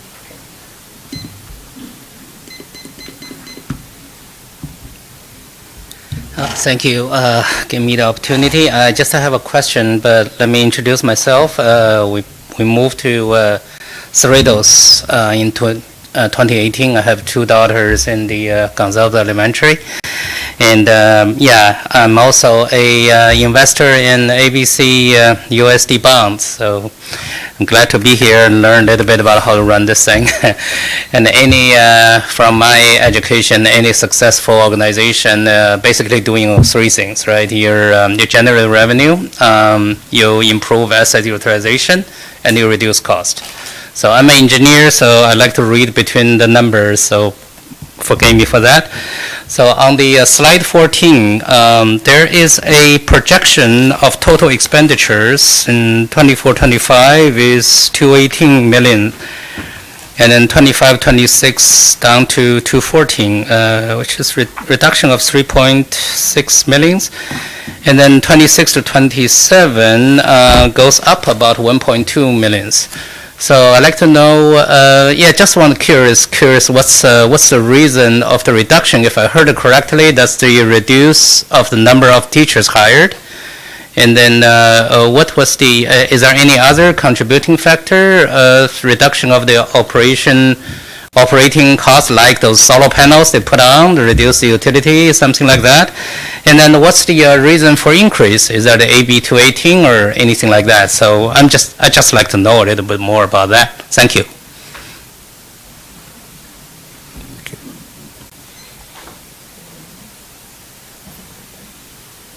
Okay, I see no further public comment. great. So we're going to open up the board comments, and just so that you know, for the public, normally we don't have this special session. Normally we don't do this in March. We usually do something in May or June, and it just goes as a regular budget item and kind of goes quickly. But the reason I thought this was important for us to have a special session and take another day out of our week, and I apologize for that, is that although these are not huge reductions, they are reductions. And so I feel like we need to get our community partners to hear what we prioritize and provide that direction to staff well before the deadline that we have. And so that's the main point of having this meeting, so that way each one of you as board members, we don't go in May going, oh, it's too late to make any changes, and it's some change that we don't want. Staff needs our direction, and we can provide that leadership to the extent it's possible. So that's why we have this meeting. So I'll just go, if you have no comment, that's fine too, but I'll go this way around and see if you have anything that you'd like to say is your particular priority or questions or anything. This is our time. Thank you, President Nishi, and thank you. I appreciate this opportunity to, review the budget early and give that direction and give that input, and also, get input from the community and inform them of, where we're at currently. I know with the budget stabilization plan, I know we have a lot of, decisions that we're going to have to make for the future and for today. But on top of that, I would also, implore us to be proactive. If there's things that we do need to cut, that we try our best to replace them or enhance them with community partners, or, like Ernie mentioned, look to our community to see how we can work together to to even enhance them in these times. And I think that could also help in the future, where if we are looking to attract outside students, while other districts are having to make cuts, we are actually growing in an efficient way. So, thank you. Thank you. A couple things I'd like to make a recommendation, that we are aware the superintendent and cabinet will develop a budget reduction plan, right? I do like to make some kind of a recommendation, number one. Closer to the mic. Okay. I do want to make some recommendation. We have about 4 school, elementary school, the student number is being dropped below 300, right? Those school that we have to, in the future, and I know I have a consultant comes out, but I recommend we need this consolidated school, number one. Number two, for elementary school. And I also suggest, you have a middle school, some other school district, they having, merging them together, they have a 7, 8, 9, 6, 7, 8 together as a middle school, that I suggest in the future we need to look at that. One of middle school, I don't want to point at the school's name, is also have a lower attendance rate. So that need to take into consideration what we want to do, consolidate them, and we also can change 6 to 7, 8 middle school, change a little bit of practice as compared with regular, what are we doing right now. I know a lot of schools choose that direction now. Staffing hiring, I do want to concern, in the past, our history in ABCUSD, we don't lay off people. We usually, we start freezing. If the people retire, we don't hire no more. Or and we also have some sub-teacher there too, right? So we use our teachers as much as we can and not hire no more. The minute they retire, I don't think in the past where we don't lay the people off. I think that's one of the things, at least as a board member, we need to think something for our staff here. And the last part is the couple things that we need to look into and ask the staff when you build up the reduction plan. Think about the travel expenses that we've been using it. I need you to look into it. I know in the past we all have 4 or 5 people go travel out of the state. I think in the future, I suggest just one person to go out and then come back and educate the people. I think that will save some cost from there too. So that's my recommendation here. Thank you. From you? Thank you, President Nishi. And thank you for the community members who spoke. For sure, for the AB 218, that's the Assembly Bill 218, and that will hit most of the district up and down this California state. So this is something that we definitely have to address, and my heart goes out to the victims. However, we are going through some crisis with the budget and the deficit. So, as a district, I think we can maybe write up a letter to our legislator, to Sacramento, to appeal, to find some solution. That's something we can do, maybe with the help of our community member, Kirit. And secondly, for sure, I talked about the structure, and we just need to have some business, hat on. And as a district, we need to come together to analyze and listen to the experts with the professionals who give us the data. The company, what's the name that's doing the numbers, the data? Schoolworks. Yeah, Schoolworks, right? So we're going to see the results soon. We definitely have to do something about the numbers, and it doesn't make sense to pay the same overhead for a school with 300 students and 500 students. So that's something that we can really look into, and it's not necessarily for student achievement too. Instead of combined classes, most parents want students to have the best academic education. So we can come together to come up with a solution. And also programs, talking about the programs to attract students from outside the district.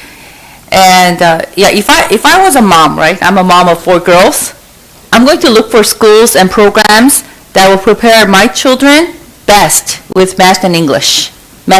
Prepare them for the future, whether it be college or for a career.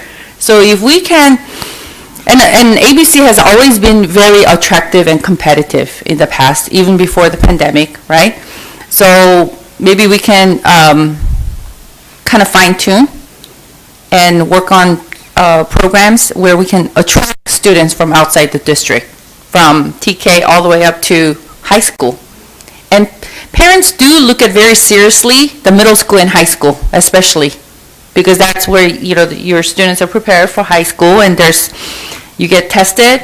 That we do have competition all around, Oxford, Troy, all these different schools. So Whitney has actually been number one, in the state. So if we can not just only Whitney, but we have other middle schools to have a really competitive program where we can actually attract more students from outside the district.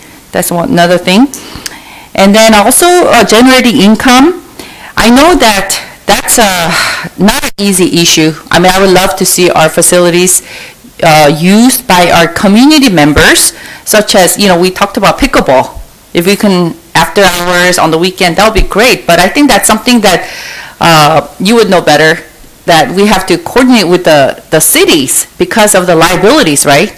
We do have a case, which is not a good experience when someone gets hurt. So I think that if the cities are willing to step up and take care of take ownership of those liabilities, I mean, I would love our, schools, to make ourselves open to utilizing our facilities to the community, especially for sports. That's just, great, right? It's great for the community. So that's something that I'm very, very pro. Okay? So that is it. Thank you very much. Dr. Rios? This thing's always so hard. Perfect segue. Thank you. I think that I'm going to take this opportunity to talk about something that, kind of has been a theme of mine since I've been on the board, and that's the sense of urgency for some of our students, some of our trustee areas, right? I like to say that all of our students are achieving success to the level that we'd all want to see, but that's not the case. And so I think that challenges present opportunities. Like, I love the idea. We've all talked about rebranding, as board member you just mentioned. A lot of our schools are magnets, but they're obviously not attracting the kind of students or at the number that we'd like. So let's think outside the box. When my daughter was growing up, she ended up at Leo. Yes, it was a good school, but what attracted me to consider Leo was that it was a performing arts school. And that's something that my daughter truly enjoyed. She loved to sing, she loved to draw, and I thought, okay, she's going to get a good education, and she's going to do what she loves.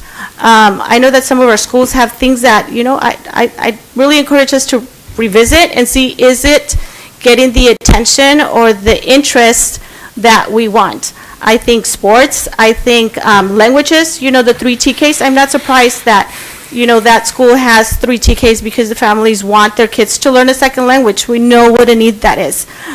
We know what soft skills are out there that our students need to be successful. How about we look at those and seriously consider rebranding, again, our schools? Because if, Aloha was at the level that Leo was, like, parents would be lining up. And my earlier question about exit surveys, like, I really do want to know that, students are not leaving our district not because they can't get into the Leo or the Cerritos and are leaving for, maybe necessity. Because if they are leaving because they can't get into these schools and they think that their home schools are not going to give them what they're looking for, then we have a problem that we need to fix. And we've been saying that for as long as I've been on the board, at least, and not a lot has changed.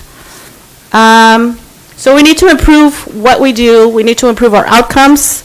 That was one. So opportunities, challenges present opportunities. The second thing that I wanted to talk about is in the news lately, again, now that we have these budget issues, again, the sense of urgency, let's do better with what we do have. In the news is an article about how low-performing students fall further behind the pack. And I cannot tell you how much this upset me, because we've had more money than we've ever had in our schools, and there's absolutely no excuse for this to be true. And I get that that's a national statistic, but I'm pretty, I challenge our staff to prove that that's not the case at ABC. Not only that, we continue to get LCAP money. $29 million is, like, I consider it a bonus. It's money that we wouldn't have if we didn't have students with these added challenges. This money is for we all probably have seen that image of, stepping stools. Some kids need no stepping stool, while other kids, they need a stepping stool that's super high. We have the money to provide that. And I think if we did, and if we did appropriately, we would have better outcomes. Because in the news as well is how Compton Unified boosted its standardized test scores. I mean, if Compton can do it, I like to think we can do it. Back to funding, I think we need to be more accountable for the money that we have. I think we need to spend it more wisely.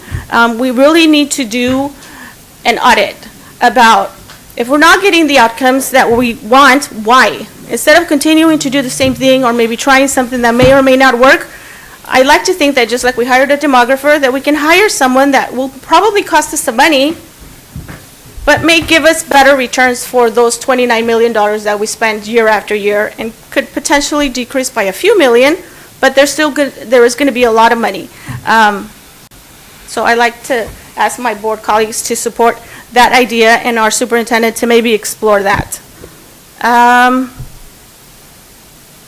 The last thing is that I attended a presentation on the importance of belonging. I know that when we had the last board report, something that we probably didn't talk as much about is, our schools all do healthy kids surveys.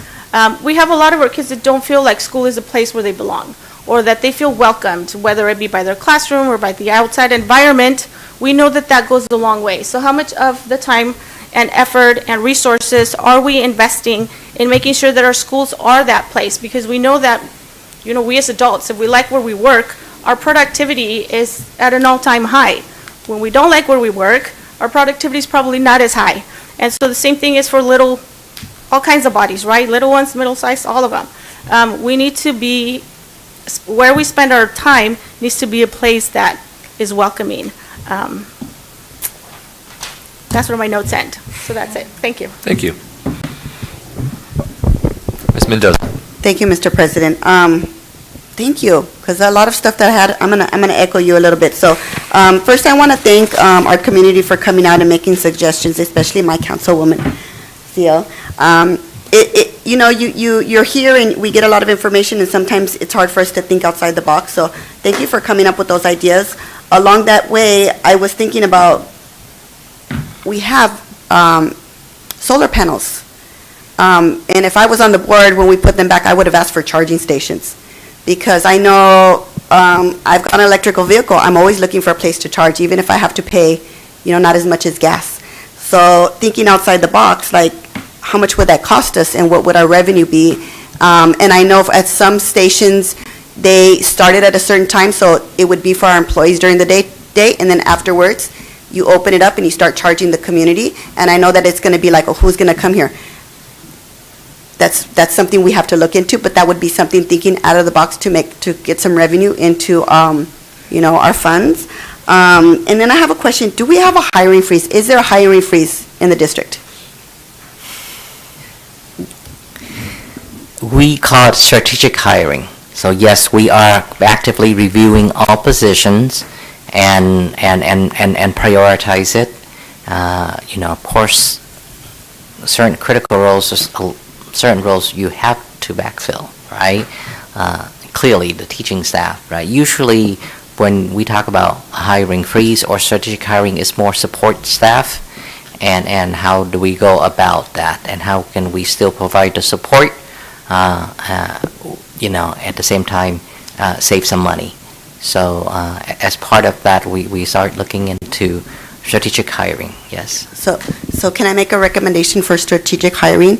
Is that we make sure that it's across the board and it's not, just one bargaining unit? Because I don't want to be the district that says we're going to put a hiring freeze for these, subgroup, but not this subgroup. If we're going to do strategic, it needs to be strategic and across the board, right? And I know the classroom is going to be probably the last one because we need credentialed teachers, we need experienced teachers, but we also need experienced classified. So can we just make sure that it's not just one bargaining unit that we're focusing on and that we're kind of looking at the entire district? Yes, ma'am. So to make it, equitable to everybody. And also along that, I also want to make sure that if our staff is working overtime, that we make sure we pay them, right? If they're working hours that we need to pay them, they're owed that money for working those hours. So I don't want to say that we're having a hiring freeze and we're having a pay freeze too. If they're working those extra hours, they're entitled to that pay. The next one I want to go to is we're making recommendations. So some of my recommendations, Mr. President, is along with Dr. Rios, is that we have an amazing district, and I think everyone knows that, but sometimes, as she said, some schools, we don't really know what's offered at that school, and I'm going to look to Scott. He's our communications, and we've looked at other districts, and we know that Downey does an amazing job, and they're bringing in, students, and their enrollment has not gone down as much as ours. So what can we do? I mean, let's not reinvent the wheel. We have districts who are doing things, and I see some on social media. I'm sorry, I'm on social media. I have to admit it. But there's some amazing things, and one of the things I like to look at is videos. I like to see reels. I like to see things that are happening at schools because they're quick, right? They're quick. So I would love to see our district highlight some schools. Like Dr. Rios said, maybe as a parent, I don't know what's happening at that magnet school. Maybe my child is interested in that, but I don't know that because I haven't been told that. And I know we do like a district open house, and that would be great to invite not just like our community, like blast it out there and have everybody come. And I know this is something that Dr. Rios mentioned is belonging, and then some of the struggles that we deal with our students that we need to address is we had our diversity equity meeting the other night, and we were talking about students and how we need to make sure that they have access to certain classes. And after the whole meeting was done, there was a young lady that was sitting with me, and I kind of asked her, I said, Mija, do would you take these classes? And she told me, and her history is that she was at GAR, and she struggled at GAR, and she's at Tracy. And she said Tracy was the best place for her. Like, she is getting A's compared to the other grades she was doing. And I think Tracy has sometimes been looked at as punitive. My son, if I ask my son, I say, hey, about Tracy, he says, well, that's where you go when you don't do well. But I think Tracy is an amazing opportunity for students to grow because it's a different environment for them. And I would like to see our district promote Tracy as an option. This is an option for you to go to. If you are struggling at one of our high schools, then maybe this is an option for you, and we can go and visit it. We can go, because she said, I'm getting A's. I might even graduate early. And that was an amazing story to hear from her. But then she told me, she says, Ms. Mendoza, honestly, I wouldn't take the AP classes. I said, why? Why not? Because I go to work after school. And so that's one of the struggles that our students of color are faced with, and not just color. A lot of our students have jobs, and not just because they want to. It's out of necessity because they're helping their families. And so I think that's something that we need to address and say, you belong here at our school. Please come, and whatever way we can support you in, that maybe you have some struggles outside of the school, that we can still support you in that way. She left happy. She was happy. She's like, okay. I said, hey, she works at a pizza place. I go, I'm going to go visit you and have some pizza. So I think that's something that we need to address, because if our students are struggling and they don't feel they belong, then they're not going to come to school. And then we have to give them attendance recovery. So that's something I hope that we could address. And I think, let me see. And yes, we need to make cuts away from the classroom. We know that, and I know that there's been mentioned school closures, and I was on the committee, and I was the one that made the recommendation not to recommend school closures. And I would only consider even thinking about it if we have done everything possible before we do that. So we need to get to the point where we say we crossed out everything. We did this, we did this, we did this. Okay, now we can consider this. Because I don't want to go from here to here. And we know our community, they didn't want that. So I don't want to have to bring them back over here to the school board and have the same presentation that they did. I want to be able to say to them, community, we went through every single step. We tried everything that we can do, and this is our last resort. And so those are my recommendations. Thank you, Mr. President. Thank you. Tatiana Bui? Thank you, Mr. President. And again, thank you, Mr. Nguyen, and for staff for this budget study. To my fellow board members, thank you. I'm echoing a lot of your thoughts and comments, and in response to what Dr. Rios has presented, in terms of somewhat of an audit of what's being done with the LCAP funds. Something I think I have been thinking about since Dr. Castro's last presentation a couple weeks ago is the challenge of being a parent during these times of all the challenges we face just with raising our kids and doing what we have to do on a daily basis to ensure our kids have the best education they can.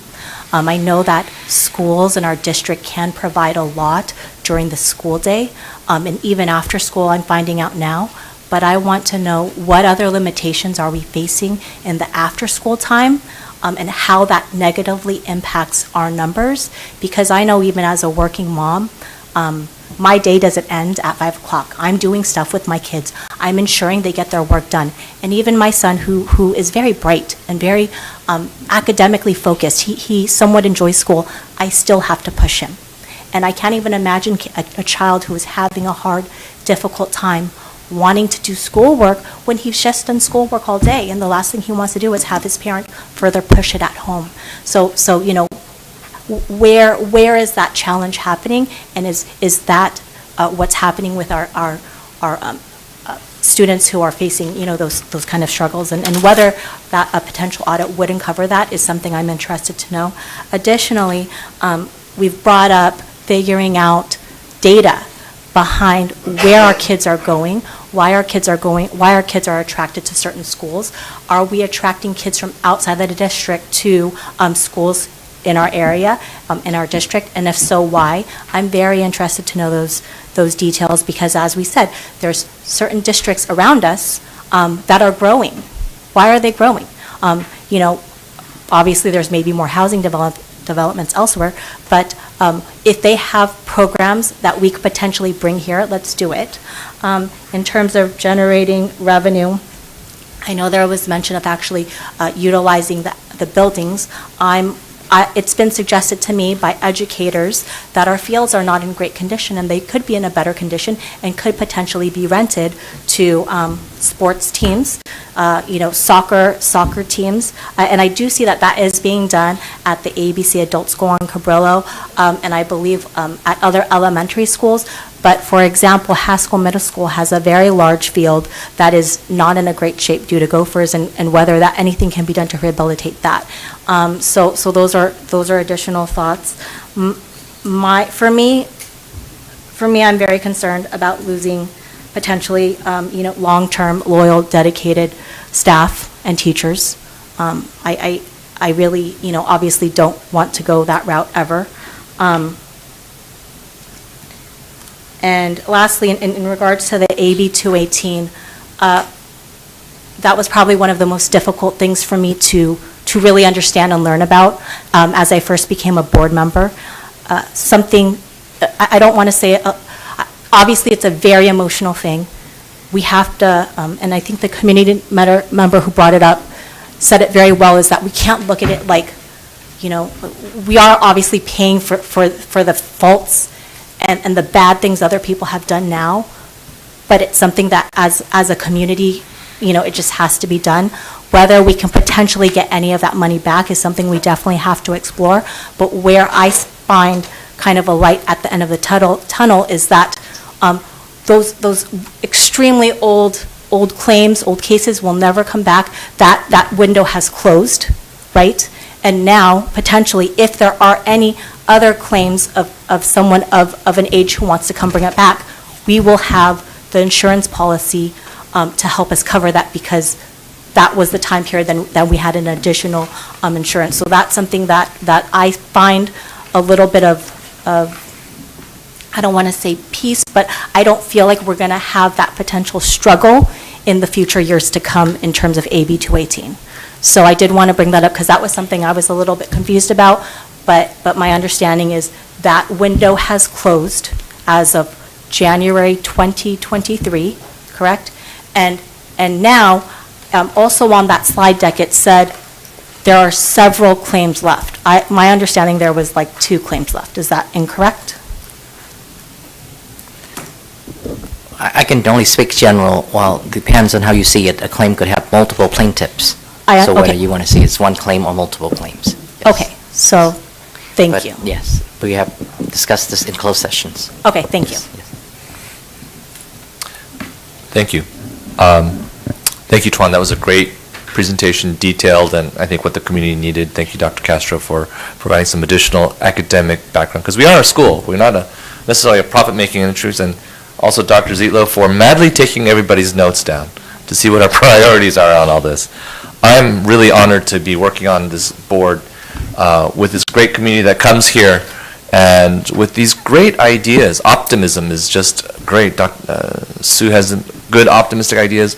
Electric vehicles, I think, is a great idea. Cutting the travel budget is, one thing that is interesting, and so getting this ahead of this now. A lot of what we're talking about is costing more and investing more, but I'm sure that we can have a good discussion. As far as what I'm doing in terms of some of this is that I have appointments with all the city managers because this is an important issue that the entire community, so we're going to meet with Hawaiian Gardens, we're going to meet with Lakewood, we're going to meet with Artesia. So I'm glad that Artesia City Council person's here. Cerritos, as to finding a good solution for all of us. Realistic solution. It's not the end of the world. It's $4 million, and we have a $3 million budget, so if we actually just addressed 1%, that we would actually meet these particular issues. But I think it's the long-term gain that we're hoping for here, right? You're talking about helping us with math, and you're talking about helping us with some of the schools and really showcasing them, making a radical change.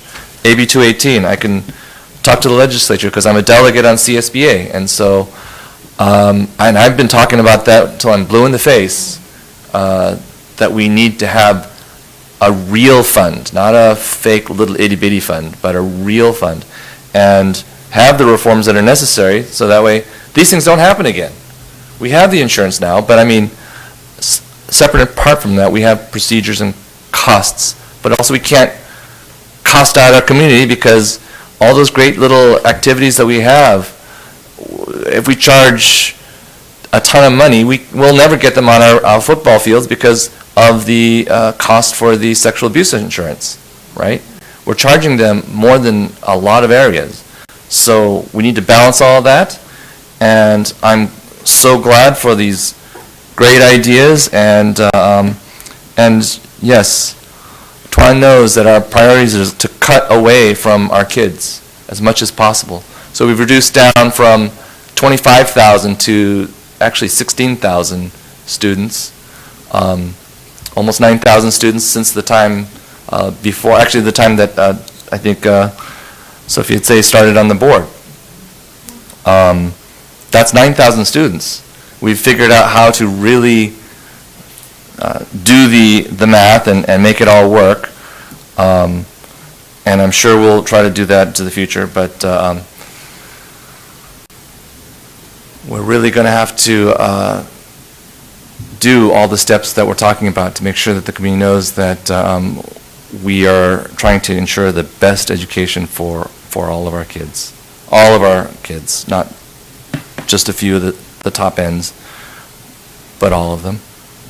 And so I think we have our homework. Let me quickly just say something. So we have homework cut out for us.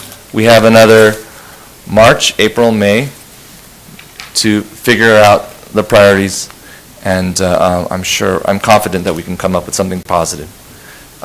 Board member Say. Yeah, I just want to make one clarification here. Most people say, hey, why don't you share a facility with us, use the facility, make some revenue. Actually, not really, because usually it's on the after school hour time, so the labor will cost overtime. So we almost make even from there. Don't even bring that much revenue in. I just want to let people know that. Using the facility, we also have a contract with the city. So a lot of time people want certain time, we can't let the public to use it because contract with the Cerritos City, they will have first right to use it. So a lot of things behind that people doesn't know the history about. And so school district, we don't mind to rent the place for the people to use, but we just provide a service. We don't really make a lot of revenue here. Thank you, board member Singh. I think the idea is that so many ideas that we have here are not going to be realistic, right? They're just not going to get this result But I'm glad that we're bringing up the issues, so that way we can analyze and get the right answers. So if somebody heard all the negatives first, well, of course we can't do anything. But there is an example of a district in Downey that's not declined as much, and they had a major change in the way they did business. And so that's why I'm not saying, oh, we can't do any of this stuff. Let's hear it. We've heard from you. I think the staff has heard, and they're going to fully explore all of these alternatives to the best they can. And I think they'll give us a good explanation as to what we can and what is the best, because we can't gamble with our kids, right? We're not going to bet hope that something's going to happen when we know data-wise it's not going to happen, right? We're not going to do that. And our staff is going to make sure we make the best decisions possible. So with that, can I have a motion to close our meeting? All in favor, say aye. Aye. Thank you.